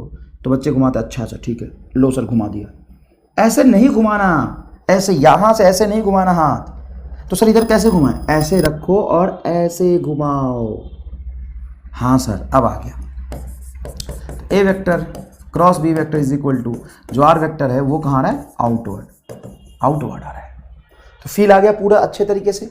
चलो अब एक छोटा सा सवाल, ये AIPMT में पूछा था बहुत पहले, AIPMT में पूछा था कि if A vector cross B vector का mod of A vector cross B vector, क्योंकि इसके पास डायरेक्शन भी होता है इसलिए हमने इसका सिर्फ मैग्नीट्यूड ले लिया, का mod √3 times A dot B है, then find angle between A and B. तो क्या लिखोगे? ए क्रॉस बी को क्या लिखोगे? ए बी साइन थीटा बराबर √3, ए डॉट बी को क्या लिखोगे? A B cos theta. A B से ए बी कैंसिल होगा, कॉस को नीचे इधर ले आओगे, साइन बटा कॉस tan थीटा बराबर √3, तो थीटा बराबर 60 डिग्री। एकदम रामलाल टाइप सवाल था, सवाल कराते शर्म आ गया, एकदम रामलाल टाइप सवाल। इधर देखो ए वेक्टर बेटा ये दिया हुआ है, बी वेक्टर ये दिया हुआ है, आपसे पूछा है ए क्रॉस बी बताइए। तो देखिए बेटा A vector cross B vector करेंगे, हाँ sir A vector cross B vector करेंगे। ए वेक्टर बताइए, ए वेक्टर है 2i cap minus 2j cap, B vector है आपका 5k कैप। अब इनका हमें क्या करना है? क्रॉस प्रोडक्ट लेना है। कैसे लेंगे? तो बेटा सबसे पहले आप इसको इससे मल्टीप्लाई करेंगे, ठीक है, तो 2 × 5 क्या हो जाएगा 10। और देखिए आई क्रॉस के बनेगा। मैंने बस इतना सिखाया है कि आई के बाद जे आया आ रहा है तो ठीक, नहीं तो गलत। तुम्हें ये भी नहीं देखना कि के बाद क्या आ रहा है। सिंपल देखो, आई के बाद जे आ रहा है क्या, नहीं सर आई के बाद जे नहीं आ रहा, आई के बाद जे नहीं आ रहा, के आ रहा है, तो सीक्वेंस गड़बड़ हो गया। तो इसका रिजल्ट हो जाएगा -j, है ना, ये हो जाएगा -10 जे क्या माइनस, इस फॉर्मूले का माइनस लिखा मैंने, 5 × 2 10 जे क्रॉस के, तो जे क्रॉस के। अब जे क्रॉस के क्या आएगा, देखो बेटा ये माइनस फॉर्मूले का है, जस्ट देखो ना, -2 को 5 से मल्टीप्लाई करोगे तो -10 जे क्रॉस के, तो जे के बाद के तो आता है, हाँ सर जे के बाद तो के आता है, आई जे के, तो ये सिंपल आई बनेगा, तो आंसर हो जाएगा -10। देखो कितना स्मूथ है, ना तो कोई क्लॉकवाइज ना तो एंटी क्लॉकवाइज देखना है, ये आंसर आ गया। तुम्हें वैसे देखना है वैसे देख लो, मैं बेसिक दोनों तरीके से करा देता हूं, आई जे और के। देखो बेटा आई क्रॉस के, तो देखो आई क्रॉस के एंटी क्लॉकवाइज है तो -j आएगा, देखो यहाँ पे मैंने -j लिखा है तभी ये माइनस यहाँ पे रिफ्लेक्ट हुआ है। जे क्रॉस के, ये रहा जे और ये है के, ऐसे जे के बाद के, तो क्लॉकवाइज चल रहा है तो प्लस आएगा, तो देखो जे क्रॉस के प्लस आई आया, ये माइनस यहाँ से आया, बहुत आसान है। अब होता है मैट्रिक्स मल्टीप्लीकेशन, एक मैट्रिक्स मल्टीप्लीकेशन। जैसे देखो ए वेक्टर मान लो उसका 3 कंपोनेंट है, x A y A z, and B का भी 3 कंपोनेंट है, एक्स सॉरी बी का है बी एक्स बी वाई और बी जेड। अगर मैंने इसको क्रॉस प्रोडक्ट करना है तो बहुत हेवी हो जाएगा, 3 टर्म दोनों में है, तो उसको मैट्रिक्स मल्टीप्लीकेशन से करते हैं। ए क्रॉस बी में ऊपर लिखते हैं आई जे के, ए वेक्टर का पहला कंपोनेंट दूसरा तीसरा, और नीचे लिख लेते हैं बी वेक्टर का। अगर आपको बी क्रॉस ए करना है तो पहले बी आएगा फिर ए आएगा, ए क्रॉस बी है तो पहले ए आएगा फिर बी आएगा, ठीक है, इज इक्वल टू, हम आई कैप यहाँ उठा लेते हैं पहले, ठीक है। अब जब हम आई कैप लिखते हैं, आई में जो रिजल्ट आएगा जब लिखते हैं, तो इसको काट देते हैं, एकदम हटा देते हैं, तो सर अब ये बचा, इसको हम क्रॉस मल्टीप्लीकेशन करते हैं, इसको इसके साथ करते हैं, तो क्या आएगा ए वाई बी जेड और A Z A Y minus A Z B Y, A Y B Z B Y A Z B Y A Z, ऐसे लिखते हैं। फिर ए पहला लेते हैं हम आई प्लस में और जे को ले लेते हैं माइनस जे के, ऐसे करते हैं, ठीक है सर। जे में अब क्या करेंगे, तो जे के नीचे और इसको हटा देंगे, मतलब जिसको लिखेंगे ना, जैसे आई लिखा मैंने, जब आई लिखा तो देखो आई के साथ क्रॉस प्रोडक्ट करोगे तो रिजल्ट क्या आएगा 0, तो obvious सी बात है ये आई है ये आई है, तो इनका इसके साथ करोगे तो 0 आना है। इसलिए जब हम आई लिखते हैं तो इसको और इसको मिटा देते हैं, इसका प्रोडक्ट माइनस इसका प्रोडक्ट लिखते हैं, आसान है। जब हम जे लिखते हैं तो जे को जे नहीं लिखते हैं, माइनस जे लिखते हैं पहली बात, और मैं बताऊंगा माइनस जे क्यों लिखते हैं। 90% बच्चों को पता नहीं होता है माइनस क्यों हो रहा है, मैं बताऊंगा। जब हम यहाँ पे माइनस जे लेते हैं तो इसको मिटा देते हैं क्योंकि जे का जे के साथ 0 हो जाएगा, इसको हटा देते हैं, फिर हम लिखते हैं x B z, x B z. देखो पहले क्या उठाया मैंने, देखो एक्स बी जेड, हमेशा इससे इसको प्रोडक्ट करो। देखो जब मैंने आई उठाया था तो इसको काटा इसको काटा, पहले इसको इससे किया ना, देखो ए वाई बी जेड किया ना, हाँ सर किया, ठीक है सर। जब हम जे उठा रहे हैं तो x B Z A Z B y minus A Z B y plus के क्या, फिर के लेंगे तो प्लस ले लेते हैं, चलो सर ले लेते हैं के, और इसको काट देते हैं। सर जब आपने के ले लिया अब क्या करेंगे, तो बचा यही है ना, के ले लिया तो ये इसको एक्स बी वाई देखिए एक्स बी वाई माइनस ए वाई बी एक्स ये आ जाएगा। इसको कहते हैं मैट्रिक्स मल्टीप्लिकेशन, है ना, क्रॉस प्रोडक्ट करने का मैट्रिक्स मल्टीप्लिकेशन। ध्यान दीजिएगा क्या किया मैंने, फिर से मैं बताता हूं। जब आई उठाया तो आई का आई के साथ हो जाएगा 0, तो इसको हटा लिया, इसको भी हटा लिया, तो यहाँ पे आई रखा। देखो हमेशा राइट से ऐसे ऐसे अगर है तो इसको इसके साथ करेंगे, लेफ्ट से राइट की तरफ जाएंगे, तो पहले इसको कर लिया, तो ए वाई बी जेड, देखो लेफ्ट से राइट की तरफ जाएंगे ऐसे, इसको आई को लिखा ए वाई बी जेड, देखो ए वाई बी जेड लिख लिया पहले, और फिर उल्टा है इसलिए यहाँ पे माइनस लिखा, ठीक है ना। देखो पहले A Y B Z A Z B Y, फिर हम जब जे लेते हैं तो माइनस में लेते हैं, और जब जे उठाए तो इसको काट दो तो x B Z B X A Z B X, एक minute sorry, X B Z A Z B X आना चाहिए। अच्छा आई एम सॉरी, गलती हो गया यहाँ पे, ये हो जाता है बेटा, थोड़ा सा गलती कर दिया मैंने, लिखने में गलती कर दिया होगा। और जब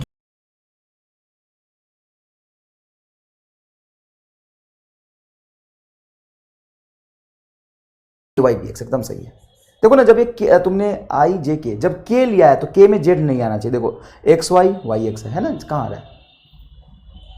ठीक है, समझ आया कि नहीं आया? ये आराम से सर आ गया। अब आओ मैं तुम्हें एकदम जोरदार फील दिलाता हूँ। सबसे पहले ये बताओ, कितने लोगों को ये रीजन पता है कि हम आई प्लस में लेते हैं, के प्लस में लेते हैं, लेकिन यहाँ पे माइनस ले लेते हैं? टीचर से पूछते भी है तो बच्चा कहता, टीचर कहता है कि सर ये फॉर्मूला है, पर टीचर कहता है कि देखो बच्चों ये फॉर्मूला है।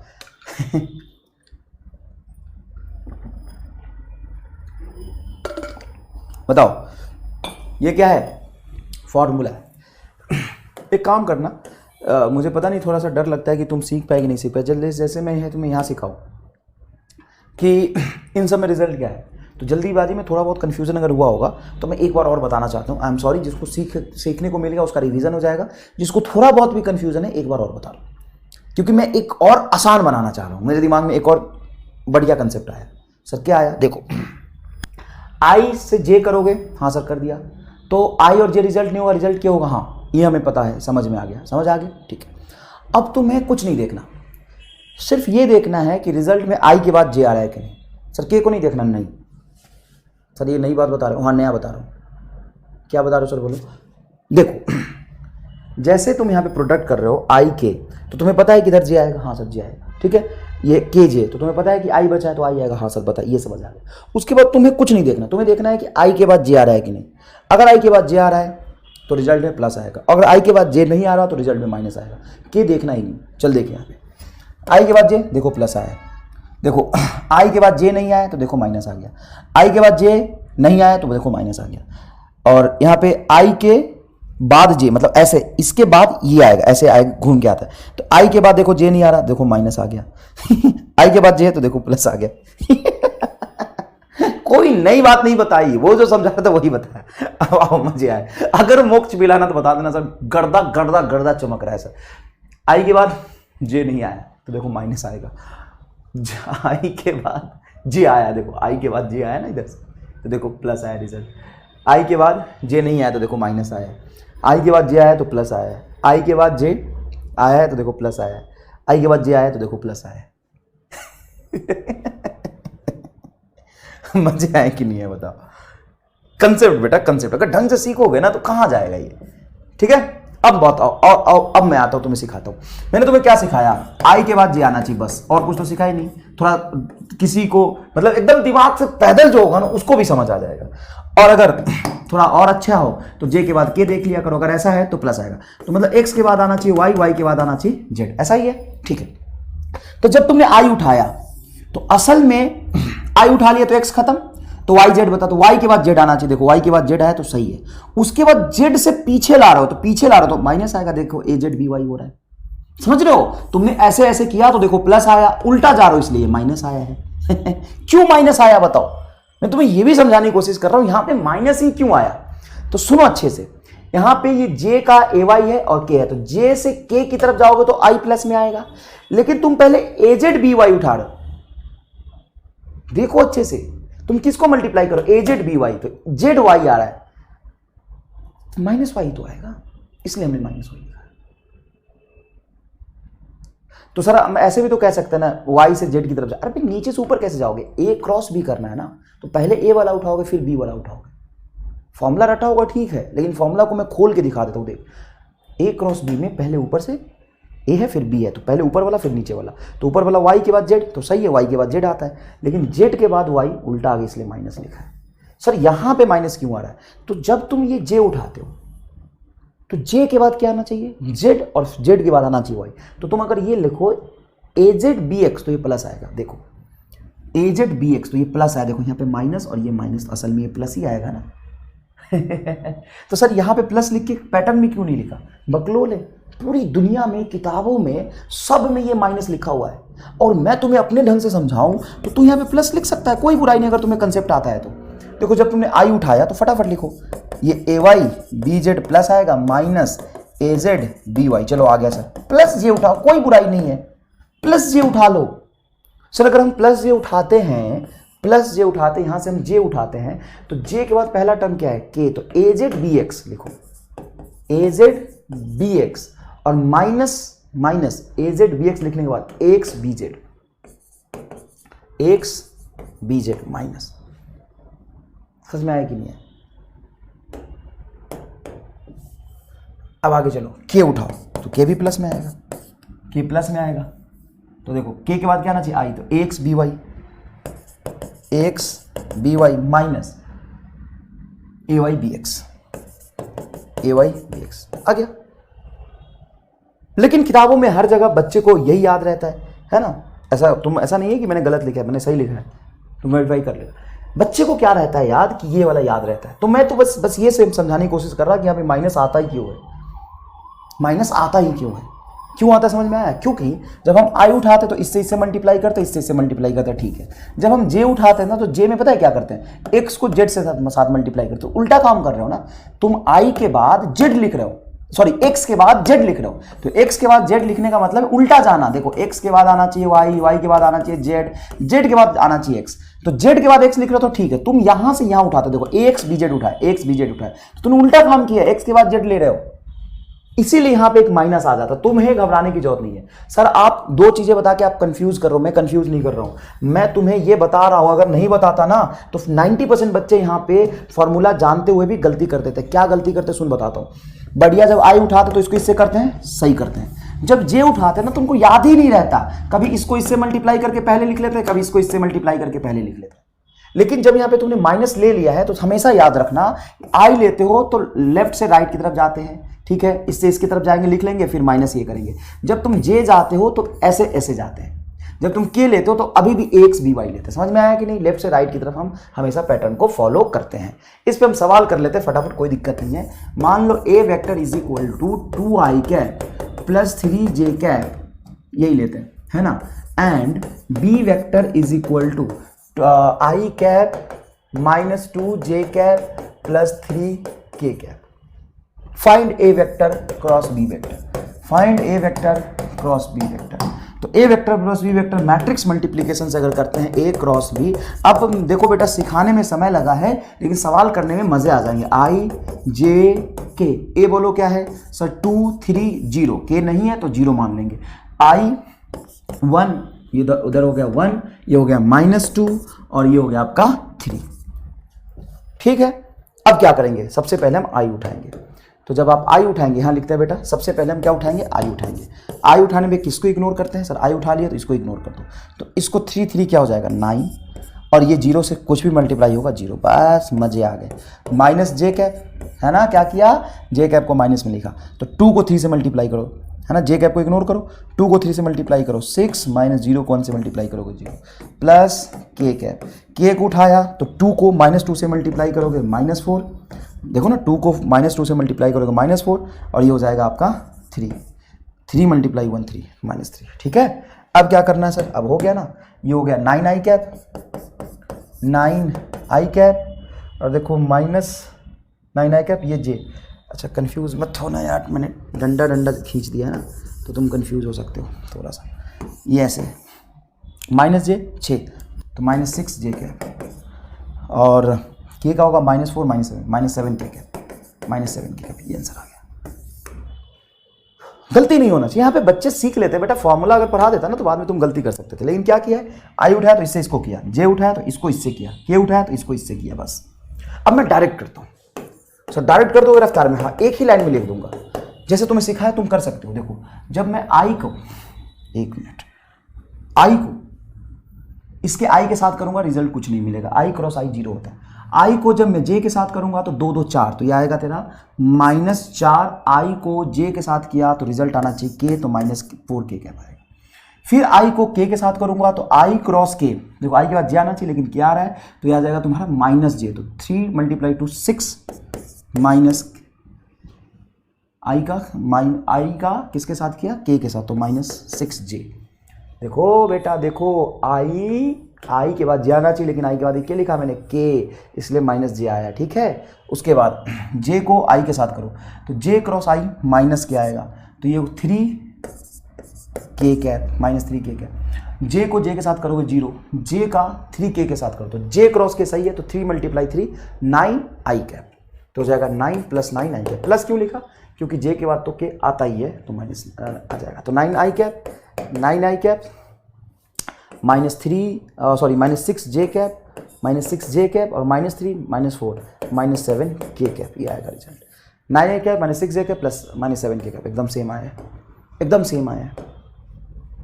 फील आया कि नहीं आया पूरा?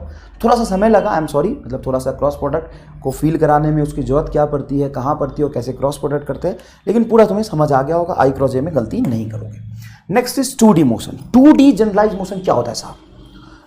तो फील करना है यहाँ पे कि 2D मोशन असल में होता है, लेकिन 2D मोशन को एक ही लाइन में सॉल्व करने का कोई ऐसा कंसेप्ट नहीं होता है। 2D मोशन को मैं डिफाइन करता हूं, 2D motion is nothing but 1D motion along x axis plus 1D motion along y axis। इसका दूसरा एक और जोरदार डेफिनेशन है, मतलब MR स्टार डेफिनेशन। कहीं किताबों में कहीं कुछ लिखा हुआ नहीं मिलेगा, मैं तुम्हें समझाता हूं वो समझना। 2D motion is nothing but 1D motion with concept of vector. असल में ऑब्जेक्ट कर्व पे चल रहा होगा, सर्कुलर पाथ पे चलेगा, प्रोजेक्टाइल पे चलेगा, पैराबोला पे चलेगा, पार्टिकल असल में कहीं भी चल सकता है। लेकिन 2D का जो नेट डिस्प्लेसमेंट होगा उसको मैं S is equal to UT plus half AT square लगा के निकाल ही नहीं सकता हूं। हमारे पास इक्वेशन ऑफ मोशन जो डिफाइंड है वो सिर्फ 1D के लिए डिफाइंड है, और 1D में इक्वेशन ऑफ मोशन सही होता है। तो सर 2D के सवाल को कैसे करेंगे? और यहां पे अगर ये 2D को आपने लिखा है 2D motion is equal to 1D along x axis plus 1D along y axis, तो ये 1D और ये 1D एक दूसरे पर डिपेंडेंट होगा ना एकदम अलग। y एक्सिस का एक्सीलरेशन कहता है मैं अपनी वाली वेलोसिटी को चेंज करूंगा, तू अपनी वाली देख ले, और x एक्सिस का एक्सीलरेशन कहता है मैं अपनी वाली को चेंज करूंगा, y वाली में मुझे कोई इंटरेस्ट नहीं है। मतलब x के एक्सीलरेशन को y के एक्सीलरेशन को x के वेलोसिटी में कोई इंटरेस्ट नहीं है। y एक्सिस का एक्सीलरेशन y एक्सिस की वेलोसिटी को चेंज करेगा, x एक्सिस की वेलोसिटी को चेंज नहीं करेगा। तो सर फिर 2D मोशन को सॉल्व करने का अप्रोच क्या होगा? 2D मोशन को सॉल्व करने का अप्रोच वेक्टर बताएगा। सर कैसे? तो वेक्टर में असल में आपने सीखा क्या है? देखो मैंने लिखा है, वेक्टर में दो इंपॉर्टेंट चीजें सीखी आपने। कंपोनेंट ऑफ वेक्टर मतलब वेक्टर को तोड़ना, और मैग्नीट्यूड ऑफ वेक्टर मतलब वेक्टर टूटा हुआ है। एक्स और वाई में कंपोनेंट, एक्स और वाई में इफेक्ट आपको पता है, कंपोनेंट्स आपको पता है। नेट मैग्नीट्यूड निकालना मतलब जोड़ना मतलब एडिशन, मैग्नीट्यूड निकालना, और तोड़ना मतलब ब्रेक करना, कंपोनेंट निकालना। ये तो सीखा है? हाँ सर सीखा है। तो अब सुनो, सवाल पढ़ना, और तुम्हें सवाल पढ़ते ही ऐसा महसूस हो कि सवाल 2D का है, तो कंपोनेंट मेथड का यूज करके उस 2D मोशन को 1D motion plus 1D motion में अलग अलग ब्रेक कर लेना। सर ठीक। उसके बाद इस 1D मोशन में वही कंसेप्ट लगाना जो मोशन इन स्ट्रेट लाइन में तुमने पढ़ा है, और इस 1D मोशन में वही कंसेप्ट लगाना जो तुमने मोशन इन स्ट्रेट लाइन में पढ़ा है। तो सर एक्स एक्सिस और वाई एक्सिस में ब्रेक करने के बाद उनको अलग अलग सॉल्व करना है। हाँ, और जब हम सॉल्व कर लेंगे तो सॉल्व कर लोगे, उसके बाद फिर वेक्टर के कंसेप्ट से, मैग्नीट्यूड ऑफ वेक्टर्स के कंसेप्ट से उसको ऐड कर देना। मतलब इतने 2 क्लास में मैं वेक्टर इसलिए पढ़ा रहा था, वेक्टर में क्या पढ़ा? तोड़ना, जोड़ना। पहले मोशन आएगा, मोशन को तोड़ लो, अलग अलग एक्स और वाई एक्सिस में अलग अलग तोड़ लो, फिर उसको सॉल्व कर लो 1D में जो आपने कंसेप्ट पढ़ा है मोशन का, फिर उसको जोड़ लो। तो तुम्हें motion in a plane 2D motion का जो क्वेश्चन दिखाई देगा, वो क्वेश्चन का वेक्टर का एप्लीकेशन ज्यादा होगा। इसलिए मैं कह रहा हूं कि 2D motion is nothing but 1D motion with little concept of vector. बहुत आसान है ना? तो चलो अब हम कंसेप्ट समझते हैं 2D मोशन को डील कैसे करेंगे। मान लो मैंने लिखा है पोजीशन वेक्टर, ऑब्जेक्ट का लोकेशन है कहीं, पोजीशन वेक्टर है, और ऑब्जेक्ट 2D में है प्लेस्ड, तो x का position vector xi cap, y का पोजीशन वेक्टर yj कैप। अगर मैं इसको डिफरेंशिएट कर दूं with respect to time, differentiate with respect to time, तो जैसे मैं इसको टाइम के रिस्पेक्ट में डिफरेंशिएट करूंगा तो dr बाई dt होगा बेटा dx by dt i cap plus dy by dt j cap. हाँ सर, दोनों तरफ आप dt कर दिए तो dr by dt, dx by dt, dy by dt। dr by dt is nothing but net velocity vector, okay. और dx by dt is the velocity along x axis, क्योंकि सिर्फ x में चेंज हो रहा है, x कंपोनेंट में change होता है। Rate of change in position along x with respect to time is velocity along x axis. I cap plus ये होगा तुम्हारा वेलोसिटी अलोंग वाई एक्सिस जे कैप, ऐसा आएगा। अच्छा एक्स का वेलोसिटी, वाई का वेलोसिटी, ये नेट वेलोसिटी। हाँ इसको अगर तुम वेक्टर फॉर्म में ड्रॉ करोगे तो कैसे करोगे? देखो ये तेरा वी एक्स है, हाँ सर ये वी एक्स है, वेलोसिटी अलोंग एक्स एक्सिस। ये तेरा वी वाई है, हाँ सर ये मेरा वी वाई है। तो नेट वेलोसिटी क्या होगा? नेट वेलोसिटी ये होगा। अरे हाँ ये देख देख इधर देख देख रामलाल नजरे स्क्रीन पर एकदम, ये वी एक्स, ये वी वाई और ये आपका नेट वेलोसिटी वी, इन दोनों का वेक्टर सम। तो सर डायरेक्शन ऑफ मोशन अगर मेरे से पूछे तो direction of motion net velocity का ही डायरेक्शन होता है। Direction of motion always along velocity, चाहे 2D मोशन हो या 1D मोशन हो, direction of motion along velocity, along velocity. तो ये एक्स एक्सिस की वेलोसिटी, ये वाई एक्सिस की वेलोसिटी, दोनों का वेक्टर सम करेंगे तो मुझे नेट वेलोसिटी मिलेगा। मतलब ये, तो यहां से तुम कह सकते हो अगर ये थीटा एज्यूम कर ले तो tan theta is equal to हो जाएगा v y by v x. ये tan थीटा है direction of motion, direction of motion मतलब नेट वेलोसिटी का direction from x axis, direction of motion from x axis. बहुत आसान, बहुत आसान सर। लेकिन वैसे स्पीड पूछ रहा, नेट वेलोसिटी पूछ रहा, तो वो कैसे निकालेंगे? बेटा नेट वेलोसिटी मतलब वेलोसिटी वेक्टर का मैग्नीट्यूड, वेलोसिटी वेक्टर का मैग्नीट्यूड कैसे निकालेंगे? तो ये होगा वी एक्स का whole square plus v y का होल स्क्वायर, ये होगा। मान लो तुमसे बोला कि एक ऑब्जेक्ट की velocity vector 10i cap plus 10j cap, तो नेट वेलोसिटी क्या होगा? रामलाल लोग कहते हैं कि 10 + 10 20, नहीं, ये i और j अगर अलग अलग है तो उसको अलग अलग ही हम जोड़ेंगे। और अलग अलग कैसे जोड़ेंगे? √(vx का होल स्क्वायर प्लस vy का होल स्क्वायर। ठीक है बेटा। अब देखो वेलोसिटी वेक्टर हमने, पोजीशन वेक्टर हमने ये पढ़ा था, है ना, एक्स वाई स्पेस में 2D, 3D का नहीं है यहाँ पे मोशन, 2D का है। 2D मोशन में 3D कहाँ लाओगे भाई? तो सर वेक्टर में तो आप आई जे के सब कर रहे थे, हाँ कर रहे थे, लेकिन यहाँ पे मोशन तो 2D होगा। तो एक्स आई कैप आई जे में होगा या जे के में होगा या आई के में होगा, मोशन 2D है तो दो ही होंगे, हर आसान चीज़ है। इसको डिफ्रेंशिएट कर देंगे तो ये होगा वेलोसिटी अलोंग एक्स एक्सिस आई cap plus velocity along Y axis जे कैप। और इसको डिफ्रेंशिएट करेंगे तो नेट एक्सीलरेशन बराबर होगा एक्सीलरेशन अलोंग एक्स एक्सिस का वेलोसिटी चेंज करोगे तो एक्स एक्सिस का एक्सीलरेशन मिलेगा, and rate of change in velocity along Y axis, ये आपका एक्सीलरेशन अलोंग वाई एक्सिस मिलेगा। कितना आसान है, कितना आसान है, कितना आसान है। सर एक्सीलरेशन का मैग्नीट्यूड क्या होगा? तो मैग्नीट्यूड ऑफ एक्सीलरेशन होगा √x का होल स्क्वायर प्लस ay का होल स्क्वायर, अगर तुमसे पूछते तो। सर इक्वेशन ऑफ मोशन, मान लो अगर कांस्टेंट एक्सीलरेशन दिया हुआ है, फॉर कांस्टेंट एक्सीलरेशन, पीछे में जो मैंने डिफरेंशिएशन कराया था तो हमेशा वैलिड है, लेकिन मान लो कभी कांस्टेंट एक्सीलरेशन का सवाल दिख रहा है तो इक्वेशन ऑफ मोशन सॉल्व करेंगे। लेकिन equation of motion 2D plane में कैसा होता है? क्या 2D का कोई इक्वेशन ऑफ मोशन होता है? तो ध्यान से सुनिए, 2D का कोई इक्वेशन ऑफ मोशन नहीं होता। तो सर कैसे सॉल्व करेंगे? अब क्या करेंगे, फर्स्ट इक्वेशन ऑफ मोशन को ऐसे लिखेंगे, फर्स्ट इक्वेशन ऑफ मोशन को ऐसे लिखेंगे, velocity along, final velocity along x axis बराबर initial velocity along x axis plus acceleration along x axis into t। Y velocity along Y axis बराबर initial velocity along Y axis plus acceleration along Y axis into t, ये होना चाहिए, ऐसे आएगा।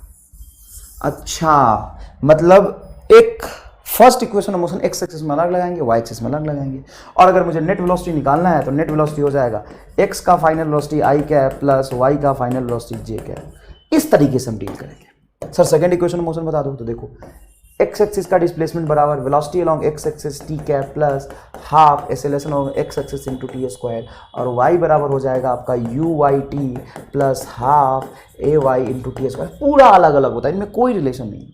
हाँ vector अगर दोनों में रिलेशन देखना है तो नेट डिस्प्लेसमेंट जो होगा आपका एक्स का displacement I cap plus y का डिस्प्लेसमेंट जे कैप। डिस्प्लेसमेंट लिखा है मतलब एस वेक्टर लिख लीजिए, एक्स एक्सिस का डिस्प्लेसमेंट प्लस वाई एक्सिस का डिस्प्लेसमेंट। तो सर नेट डिस्प्लेसमेंट क्या होगा? नेट डिस्प्लेसमेंट होगा एक्स का होल स्क्वायर प्लस वाई का होल स्क्वायर, ये आंसर आ जाएगा। कितना आसान है। आइए सवाल करते हैं। Initial velocity of object is 3i cap plus 4j cap and after some time its velocity is 4i cap plus 3j cap, then find magnitude of change in velocity। पहला सवाल है। दूसरा है change in magnitude of velocity. थोड़ा सा बेटा अंग्रेजी का ट्यूशन उम्मीद करते कि आपने लगा लिया होगा, है ना, अंग्रेजी का ट्यूशन भी एक लगवा लेना जरूरी है, नहीं तो ये सवाल भी फिर से आप गलत सॉल्व करोगे, ये सवाल फिर से आप गलत सॉल्व करोगे। कैसे सर, क्यों सब गलत सॉल्व करेंगे, इसमें क्या दिक्कत है? इसमें दिक्कत ये है बेटा, इसमें दिक्कत ये है कि magnitude of change in velocity and change in magnitude of velocity दोनों अलग अलग चीजें हैं। यहां पे मैं पूछ रहा हूं मैग्नीट्यूड, मैंने कराया भी था प्रीवियस लेक्चर, फिर से एक बार करा देता हूं। मैग्नीट्यूड ऑफ, मैग्नीट्यूड निकालना है किसका? चेंज इन वेलोसिटी का, तो मुझे चेंज इन वेलोसिटी निकालना पड़ेगा पहले। दूसरा सवाल अलग है, मुझे चेंज देखना है, किसमें किसमें चेंज देखना है? Magnitude of velocity. Magnitude of velocity एक साथ लिखा हुआ है, मैग्नीट्यूड ऑफ वेलोसिटी को हम कहते हैं स्पीड, तो आप कह सकते हो चेंज इन स्पीड बताइए। और ऊपर वाला सवाल है मैग्नीट्यूड, सीधा वेलोसिटी नहीं है, मैग्नीट्यूड ऑफ, मैग्नीट्यूड निकालना है किसका? चेंज इन वेलोसिटी का, तो पहले हम चेंज इन वेलोसिटी निकालेंगे। सवाल दोनों अलग है, सॉल्यूशन दोनों का अलग तरीके से होगा। पहला सॉल्यूशन देखिएगा, चेंज इन वेलोसिटी हम पहले निकालेंगे। चेंज हमेशा होता है final minus initial. Final velocity बेटा ये रहा 4i cap plus 3j cap, तो 4i cap plus 3j cap minus initial velocity ये रहा 3i cap plus 4j cap. जब बेटा इसको सब्ट्रैक्ट करोगे तो देखो 4i cap plus 3j cap, 4i cap में से 3i कैप घटाओगे तो i कैप बचेगा, और 3j कैप में से 4j कैप को सब्ट्रैक्ट करोगे तो माइनस j कैप बचेगा। तो ये आया तुम्हारा।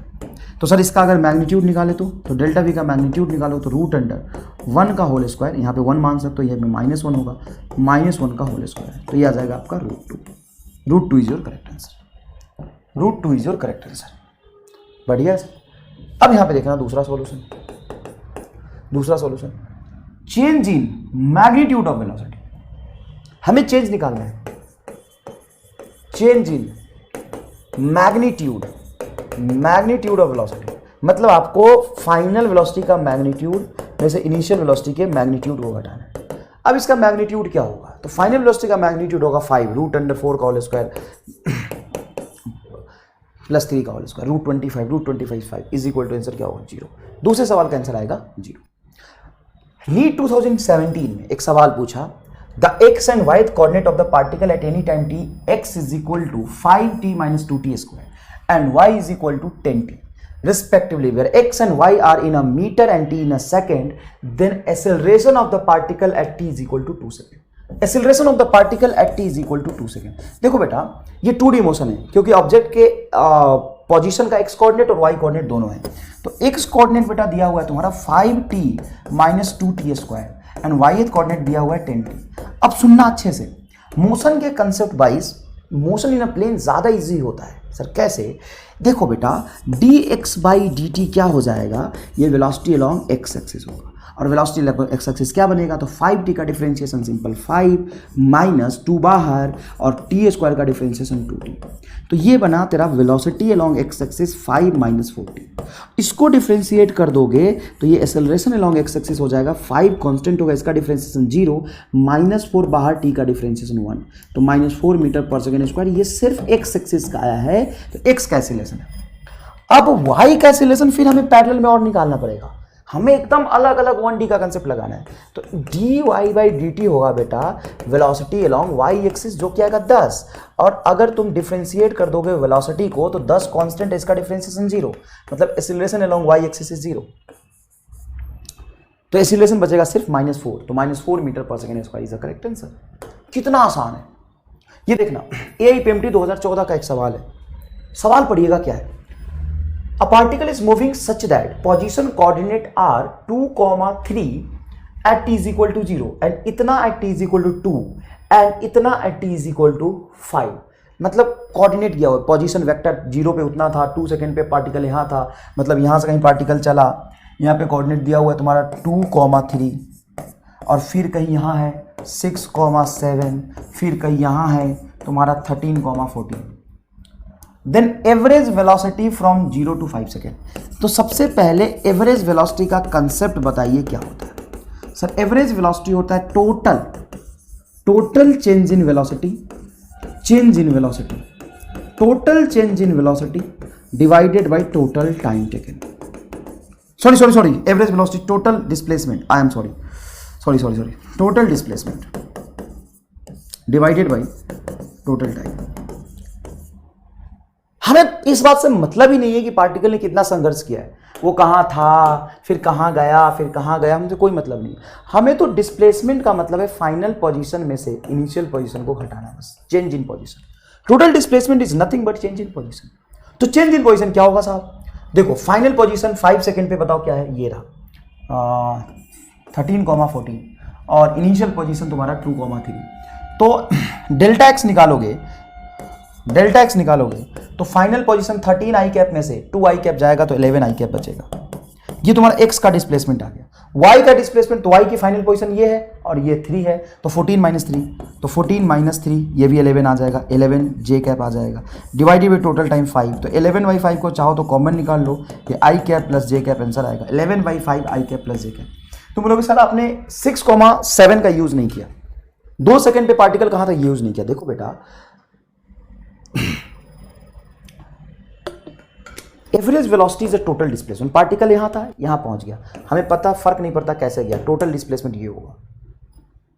Total displacement does not depends upon path taken, total displacement does not depends upon intermediate position. मान लो मैं यहां से चल रहा हूं और मैं चलते चलते यहां गया और फिर यहीं वापस आ गया, और दूसरा पाथ मैं यहां से चला और चलते चलते चला गया दिल्ली से पहुंचा कोटा, फिर यहां आ गया।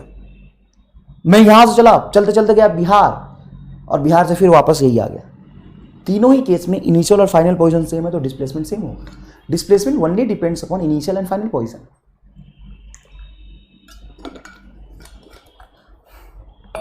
Displacement does not depends upon intermediate position, ठीक है। तो डिस्प्लेसमेंट ये होगा बटा टोटल टाइम टेकन। नेक्स्ट देखिएगा, ये सवाल बेटा 2010 में पूछा था। Particle has initial velocity this and acceleration this, then its speed after 10 second. 10 second के बाद उसकी स्पीड क्या होगी। बेटा सवाल को सॉल्व करने से पहले बताओ 2D ऑब्जेक्ट है, मोशन है या 1D? Sir 2D। अब 2D में जब आपसे फाइनल वेलोसिटी पूछा है इनिशियल वेलोसिटी बता के, तो इनिशियल वेलोसिटी आपका x का हो गया 3 और x का एक्सेलरेशन हो गया 4। सिर्फ x का इंफॉर्मेशन अलग निकालो तो इनिशियल वेलोसिटी हो जाएगा आपका 3 आई कैप और x का एक्सेलरेशन हो जाएगा 0.4 आई कैप। तो फाइनल वेलोसिटी जब x एक्सिस का निकालोगे तो v बराबर u प्लस AT। ले पूरा लिखता हूं, कोई भी u लोगे कि सिर्फ x वाला u लोगे? x वाला u 3 है प्लस एक्सेलरेशन 0.4 मल्टीप्लाइड, तो ये हो जाएगा तुम्हारा 4 और 3 7 आई कैप। ये फाइनल वेलोसिटी आया। x का फाइनल वेलोसिटी सब x में 1D मोशन है, 1D मोशन, इसको उठाओ 1D मोशन से सॉल्व कर दो। सर y के लिए अगर सॉल्व करेंगे तो vy is equal to initial velocity long y क्या है? Sir initial velocity long y 4 है प्लस एक्सेलरेशन लॉन्ग y क्या है? 0.3 है, टाइम कितना है? 10 है, तो ये हो जाएगा तुम्हारा 7 j कैप। तो वेलोसिटी हो जाएगा 7 आई कैप प्लस 7 जे कैप। इसका मैग्नीट्यूड निकाल दो 7√2। ईमानदारी से बताओ सवाल एकदम हलवा लगा कि नहीं लगा? एकदम हलवा लगा कि नहीं लगा? बच्चों ने सर जल्दी से न मत करो सर, बेसिक से करो, एकदम बेसिक से। जी बेसिक नहीं तो और क्या है भाई साहब। बेटा इतना समय इसलिए लगाया मैंने कि सवाल में तुम्हारा रफ्तार बढ़ सके। सवाल देख के सॉल्व कर। ये रहा 3, ये रहा 0.4। देखो टाइम x और y का नहीं होता, टाइम दोनों का कॉमन होता है। ये 10, तो ये हो गया 3 और 4 मल्टीप्लाई 10 0.4 मल्टीप्लाई 10 4 4 और 3 7 और ये हो गया तुम्हारा 7 7 7 7√2 ये answer. Position of object is this, then find velocity and acceleration at t is equal to 1 second. Velocity and acceleration at t is equal to 1 second कैसे सॉल्व करेंगे? तो देखिए ये पोजीशन वेक्टर गिवन है 3t² I cap plus 6t minus t² J cap. Okay sir, बढ़िया लगा। अब इसको डिफरेंशिएट करो तो dr/dt हो जाएगा आपका वेलोसिटी, नेट वेलोसिटी, और ये आपका x कंपोनेंट पोजीशन का। तो पोजीशन के x कंपोनेंट को डिफरेंशिएट करोगे तो x की वेलोसिटी आएगा, तो ये होगा बेटा 3 बाहर t² का डिफरेंशिएशन 6t आई कैप प्लस यहां पे डिफरेंशिएट करोगे तो 6t का डिफरेंशिएशन में से 6 बाहर आ गया, t का डिफरेंशिएशन 1 माइनस t² का हो जाएगा 2t जे कैप। आ गया सर, मुझे चाहिए था वेलोसिटी, तो ये आ गया वेलोसिटी। कब चाहिए? 1 सेकंड पे चाहिए, तो टाइम को 1 रख दो। तो यहाँ पे वेलोसिटी में टाइम को 1 रखोगे तो 6 × 1 प्लस 6 यहाँ पे 1 रखोगे तो -2 × 1। बेटा ऐसे रखोगे ना 1, देखो टाइम को 1 रखना, तो 6 - 2 × 1, तो ये हो जाएगा तुम्हारा 6 प्लस 6 - 2 जाएगा 4 is equal to 10 metre per second. Correct answer. समझ आया? तुमको उल्लू बनाया, बड़ा मजा आया? गलत है। आधी जनता बोलेगी सर हमें पता है गलत है। कैसे गलत है? बेटा आई और जे को तुमने एकदम ही मिला दिया, ऐसे चिपका दिया कि सच में आई और जे इंटरेस्टेड लग रहे हो। ये मैंने जानबूझ के गलत किया क्योंकि बच्चे ये करते हैं, आपको नहीं करना। आपको ये बुक में लिखना है कि ये गलत हो गया। इसका सही कंसेप्ट ये है कि v बराबर असल में ये 6i कैप होगा प्लस 4j कैप होगा। तो मैग्नीट्यूड ऑफ वेलोसिटी निकालेंगे तो रूट अंडर 36 प्लस 16 ये हो जाएगा तुम्हारा रूट 52। ये सही आंसर होगा। समझ में आया कि नहीं आया? सीधा पाई जे को ऐसे कैसे मिला देंगे? आई कैप और जे कैप का मैग्नीट्यूड निकालने का कुछ तरीका होता है ना, ये गलत है। सर एक्सीलरेशन पूछेगा तो इस वेलोसिटी को डिफरेंशिएट करो, rate of change in velocity with respect to time, ये एक्सीलरेशन होगा। यहाँ वेलोसिटी को डिफरेंशिएट करोगे 6 बार टी का डिफरेंस 1 तो 6i कैप बनेगा प्लस 6 का डिफरेंस 0 माइनस 2 बाहर टी का डिफरेंस 1 तो ये बनेगा -2j कैप। तो एक्सीलरेशन वेक्टर आएगा बेटा 6i कैप -2j कैप। इसका मैग्नीट्यूड निकालना है तो निकाल लीजिए, कोई दिक्कत नहीं। 6 - 2 4 मत लिख दीजिएगा, गलत हो जाएगा। ठीक है बेटा, इतना संघर्ष हमने वेक्टर में इसलिए किया था कि हम सवाल रफ्तार में कर सके। अब देखिएगा मजा आएगा। Object is moving in west, देखिए वेस्ट में मूव कर रहा है विथ 5 मीटर पर सेकेंड। अगर आप ऐसे बनाएंगे i j, ये -i ये -j, object is moving in west with 5 metre per second, with 5 meter per second, and after 2 seconds its velocity is 5 meter per second in north. Then find acceleration. अब सुनिएगा, acceleration होता है बेटा final velocity minus initial velocity divided by total time taken. Final velocity बताइए क्या है? 5 metre per second इन north, north को आप जे बोलेंगे तो ये होगा 5j कैप माइनस वेस्ट में था इनिशियल वेलोसिटी, वेस्ट मतलब initial velocity is -5i cap -5i cap divided by total time taken is 2 second. क्योंकि एवरेज पूछा है, सॉरी एक्सेलरेशन पूछा है, तो आपको कैसे पता एवरेज होगा? मुझे इसलिए पता क्योंकि 2 सेकेंड बाद हुआ है, ये किसी इंस्टेंट पे नहीं हुआ, 2 सेकेंड टाइम लिया है, तो एवरेज एक्सेलरेशन होगा। नहीं तो क्वेश्चन में लिख देता है, जनरली नहीं भी लिखा है तब समझिए 2 सेकेंड के बाद एक इंस्टेंट नहीं, 2 सेकेंड एक इंटरवल है। सर आपको कैसे पता फाइनल वेलोसिटी को आपने 5j कैप कैसे लिखा? तो बेटा j कैप मतलब नॉर्थ, फाइनल वेलोसिटी नॉर्थ में, और बेस्ट मतलब ईस्ट का उल्टा। आज ही सवाल कराया है, कल भी कराया है, ये ठीक है। तो ये बनेगा बेटा 5j cap plus 5i cap divided by 2। अब अगर इसका मैग्नीट्यूड निकालना चाहो तो मैग्नीट्यूड आंख बंद करके मत निकाला करो। देखो बेटा 2 इटसेल्फ अ मैग्नीट्यूड और 5 कॉमन आ जाएगा तो 5/2 तो बाहर आ जाएगा। हाँ सर, तो अंदर बचेगा तुम्हारा i cap plus j cap, और i कैप j कैप का मैग्नीट्यूड √2 आएगा, तो ये आंसर हो जाएगा तुम्हारा 5/2 √2 है ना, मैग्नीट्यूड ऑफ एक्सेलरेशन एवरेज। √2 से 2 कैंसिल करोगे तो 5/√2 आ जाएगा। सर इसका डायरेक्शन किधर होगा? तो डायरेक्शन i और j की तरफ होगा, i प्लस j मतलब इधर i और इधर j, तो डायरेक्शन होगा तुम्हारा नॉर्थ ईस्ट। अब बच्चा रोने लग जाता है, कहता है सर ईस्ट कैसे? ईस्ट में तो वेलोसिटी था ही नहीं। बेटा मैं 2 वेलोसिटी को ऐड कर रहा हूँ कि सब्ट्रैक्ट कर रहा हूँ? सर आप रिजल्टेंट निकाल रहा हूँ क्या? ऐसा तो नहीं है ना कि एक वेलोसिटी वेस्ट में था और इधर आ गया तुम्हारा नॉर्थ में, तो नॉर्थ वेस्ट की तरफ ऐसा आएगा। अरे तुम ऐड करते इनिशियल प्लस फाइनल तो एक वेस्ट में और एक नॉर्थ में ऐड होके कुछ आंसर आता। तुम सब्ट्रैक्ट कर रहे हो, तुम चेंज निकाल रहे हो, बार बार चिक के निकाल बोल रहा हूँ। चेंज मतलब फाइनल में से इनिशियल को मैंने घटाया है, फाइनल में से इनिशियल को मैंने घटाया है। Initial velocity of object is 5 metre per second in east and acceleration of object is 2.5 metre per second square in north. Then find its speed of object at 2 seconds. Find speed of object at 2 seconds. See, 1D का सवाल है या 2D का? 1D का सवाल है या 2D का? तो सवाल बेटा ये 2D का है। कैसे? Initial velocity of object is 5 metre per second in east. तो ईस्ट को मैं x एक्सिस मान लेता हूँ, तो तुम्हारा नॉर्थ हो जाएगा y एक्सिस, मतलब j वाला कंपोनेंट बेटा y एक्सिस।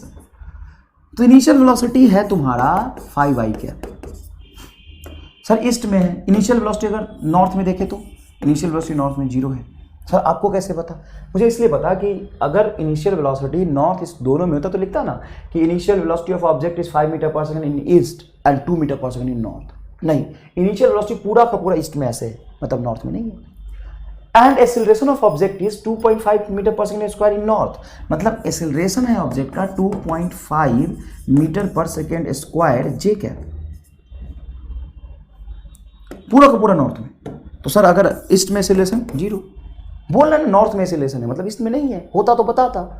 तो सर अगर ईस्ट में एक्सेलरेशन ही नहीं है तो ईस्ट की वेलोसिटी तो इतनी बनी रहेगी। हाँ, ईस्ट की वेलोसिटी हमेशा फाइनल इतनी बनी रहेगी।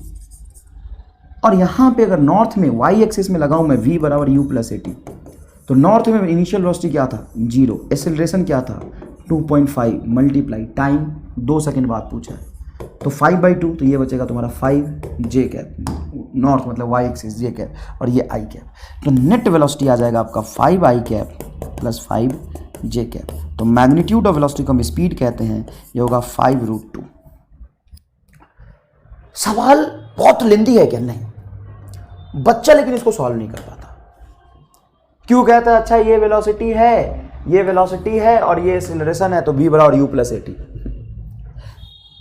जो ईस्ट की वेलोसिटी है उसको ईस्ट का एक्सेलरेशन ही चेंज कर सकता है और ईस्ट में एक्सेलरेशन है ही नहीं, तो ईस्ट की वेलोसिटी किसी भी समय पे इतनी बनी रहेगी और इनिशियल वेलोसिटी नॉर्थ में था ही नहीं,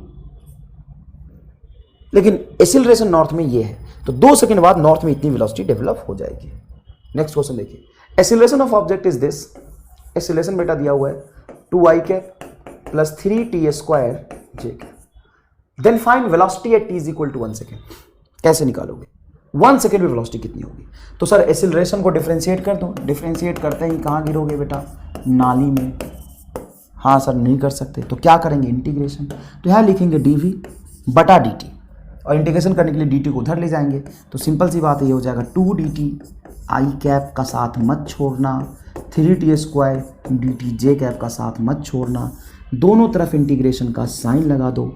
initial t is equal to 0 समय पे, यहाँ भी टाइम का इंटीग्रेशन है, देखो dt dt, t is equal to 0 समय पे क्या कुछ वेलोसिटी था initial velocity of object is 0, find velocity at 1 second if it initial velocity 0, तो initial velocity 0, final velocity v हो जाएगा किसी टाइम 1 सेकेंड पे, तो टाइम यहाँ पे 1 रख दो। ये लिमिट रखने का तरीका हो गया। dv का इंटीग्रेशन सिंपल v बराबर 2 इंटू डी टी, क्या है यहाँ पे 2 इंटू डी टी, तो 2 बाहर, हाँ सर 2 बाहर, dt का इंटीग्रेशन क्या बनेगा सिंपल t, लिमिट 0 से 1 तक, प्लस 3 बाहर, यस, t स्क्वायर का इंटीग्रेशन क्या होगा t का पावर 3/3, 3 से 3 कैंसिल होगा, लिमिट 0 से 1 तक।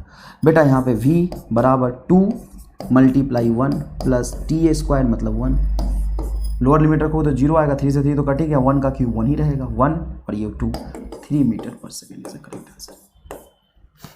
बहुत आसान है। नेक्स्ट देखिएगा, equation of trajectory. Equation of trajectory क्या होता है? इक्वेशन ऑफ ट्रेजेक्ट्री मतलब जिस पाथ पे ऑब्जेक्ट चल रहा है उसका इक्वेशन। अगर पाथ स्ट्रेट लाइन पे चल रहा होगा तो इक्वेशन आएगा mx प्लस सी। सर y और x दोनों का रिलेशन है तो पाथ स्ट्रेट लाइन कैसे हो सकता है? बेटा ये भी तो स्ट्रेट लाइन है। ऐसा भी तो हो सकता है कि ऑब्जेक्ट असल में इस तरह के लाइन पे चल रहा है, तो सर ये तो 1D मोशन हो गया। हाँ 1D मोशन हो गया, लेकिन सिर्फ x और y दोनों चेंज हो रहा है। हाँ तो x एक्सिस, x कोऑर्डिनेट और y कोऑर्डिनेट दोनों चेंज हो रहा है, लेकिन लिनियरली चेंज हो रहा है, तो पाथ कैसा होगा? Straight line. सर अगर y is equal to x square हो तो पैराबोला, पैराबोला। अगर y is equal to 1/x आ जाए तो हाइपरबोला। अगर ऐसा इक्वेशन बने कि x square by x square plus y square बराबर आर स्क्वायर, तो ये इक्वेशन ऑफ सर्कल है। अगर इक्वेशन ऐसा बने इलिप्स का, x square by a square plus y square by b square is equal to r square, है ना, एक्स एक्सिस और वाई एक्सिस के लॉन्ग रेडियस अलग अलग हो जाए तो पाथ इलिप्टिकल होता है। ये सर्कल का इक्वेशन है, सर्कल का। ये किसका है? इलिप्स का है, ठीक है ना। तो equation of trajectory is nothing but path followed by the object, मतलब पाथ का इक्वेशन। और पाथ का इक्वेशन कैसे पता चलता है? Relation between x and y coordinate. X and y coordinate के बीच में जिस तरह का रिलेशन होगा वो बताएगा कि एक्स के साथ वाई किस तरीके से चेंज हो रहा है। एक्स के साथ वाई अगर लिनियरली चेंज हो रहा है तो पाथ स्ट्रेट लाइन होगा, 1D मोशन होगा। कैसा मोशन होगा? 1D मोशन होगा। वाई और एक्स के बीच में ऐसा रिलेशन हो, y is equal to x square हो तो पाथ पैराबोला होगा, है ना। और ये upward opening parabola, y is equal to अगर रूट एक्स हो तो ये भी पैराबोला होता है, लेकिन ये कैसा पैराबोला होता है? Lateral parabola. तो इसमें बहुत सारे सवाल पूछे जाते हैं। देखिए, position of object at time t is this, then find equation of trajectory. तो ध्यान से देखना, बड़े आराम से बता रहा हूं। किसी भी ऑब्जेक्ट का पोजीशन t टाइम पे गिवन है 2t आई कैप प्लस 4t² जे गया। तो ये जो इक्वेशन पोजीशन गिवन है ये 1D का पोजीशन है या 2 डायमेंशनल पोजीशन है? तो I और J दोनों है, ये 2 डायमेंशनल पोजीशन है। 2 डायमेंशनल पोजीशन में ये x पोजीशन है, ये y पोजीशन है। इसको आप x कह सकते हो, इसको y कह सकते हो, क्योंकि आप जानते हो ना r वेक्टर क्या होता है, x i cap plus y j cap. तो आप लिख सकते हो x is nothing but 2t and y is nothing but 4t²। तो क्या x और t का रिलेशन इक्वेशन ऑफ ट्रेजेक्टरी होता है क्या? नहीं। Equation of trajectory is nothing but a relation between x and y position. x और y के रिलेशन से ही हमें पता चलेगा कि पाथ कैसा है। तो यहां पे x की दोस्ती t के साथ है, x t के साथ घूम रहा, y की दोस्ती t के साथ है, y t के साथ घूम रहा। x की दोस्ती किसके साथ है? t के साथ है। y की दोस्ती किसके साथ है? t के साथ है। x का रिलेशन t के साथ, y का रिलेशन t के साथ। और मुझे x और y का रिलेशन देखना है। x और y में कोई दोस्ती नहीं है। x का दोस्ती क्या टाइम से, y का दोस्ती टाइम से। और x और y को मिलाना है, तो मिलाने में कौन मदद करेगा? टाइम। क्योंकि टाइम का संबंध x के साथ भी है और y के साथ भी। कैसे मिलाओगे? बहुत आसान है। t बराबर 2/x लिख लो। हाँ सर बहुत बढ़िया, t को 2/x लिख लो। तो t को जैसे 2/x लिखो, देखो ना t बराबर 2/x, सॉरी t बराबर x/2, t बराबर x/2। तो यहाँ पे रख दो, तो y बराबर हो जाएगा 4x/2 का होल स्क्वायर। ये नीचे 4 से 4 कैंसिल होगा, y बराबर x²। देखो x और y का रिलेशन आ गया तुरंत से। पाथ कैसा होगा? पैराबोलिक। समझ आया कि नहीं आया? पाथ कैसा होगा? Parabolic. If position of object is this, बताइए ऑब्जेक्ट इज मूविंग ऑन, कैसे पाथ पे चल रहा है? बेटा देखना ध्यान से, r बराबर ये क्या x, तो x की वैल्यू हो जाएगी 3 sin ωt और यहाँ पे y की वैल्यू हो जाएगी 3 cos ωt। अब यहाँ से हमें x का रिलेशन टाइम के साथ पता है, y का रिलेशन टाइम के साथ पता है, तो इनको मिलाने में मदद कौन करेगा? टाइम। कैसे करेगा? क्या मैं यहाँ पे टाइम की वैल्यू निकाल के इसमें रख दूं? बहुत लेंदी होगा, क्योंकि साइन के अंदर टाइम है। अरे भाई ये x है, ये y है, तो सर कैसे मिला इन दोनों? बताओ कुछ तरीका कैसे मिलाया जाए। एक काम करते हैं, इन दोनों को डिवाइड कर देते हैं। सर डिवाइड करने से साइन कॉस थोड़ी ना कटेगा, तो टाइम रह ही जाएगा। एक काम करते हैं, x की इक्वेशन का स्क्वायर करते हैं, दूसरे इक्वेशन का स्क्वायर करते हैं, उनको ऐड कर देते हैं। तो इसका स्क्वायर करेंगे तो x², लेफ्ट साइड में y² ऐड हो जाएगा। इधर 3 sin² ωt, 3 cos² ωt, तो 3 का स्क्वायर कॉमन आ जाएगा। अंदर बचेगा sin² ωt plus cos² ωt। Result क्या आ जाएगा? रिजल्ट आ जाएगा सर 1। मतलब इक्वेशन ऑफ ट्रेजेक्टरी होगा x² प्लस y² बराबर 3 का होल स्क्वायर। वाह सर मजे आ गए। सर ये सर्कल का इक्वेशन है, तो पाथ कैसा है? सर्कुलर पाथ है। ऑब्जेक्ट किस तरह के पाथ पे चल रहा है? Circular path. वहाँ पे और डिटेल में बात करेंगे।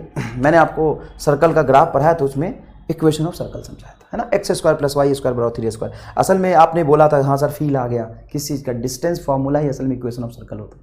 याद कराऊँ? डिस्टेंस फार्मूला क्या लिखते हो? √डेल्टा x का whole square plus delta y का होल स्क्वायर। अगर यहाँ पे इनिशियल पोजीशन में ओरिजिन मान लो तो x² प्लस y², और ये डिस्टेंस रूट इधर आएगा तो स्क्वायर।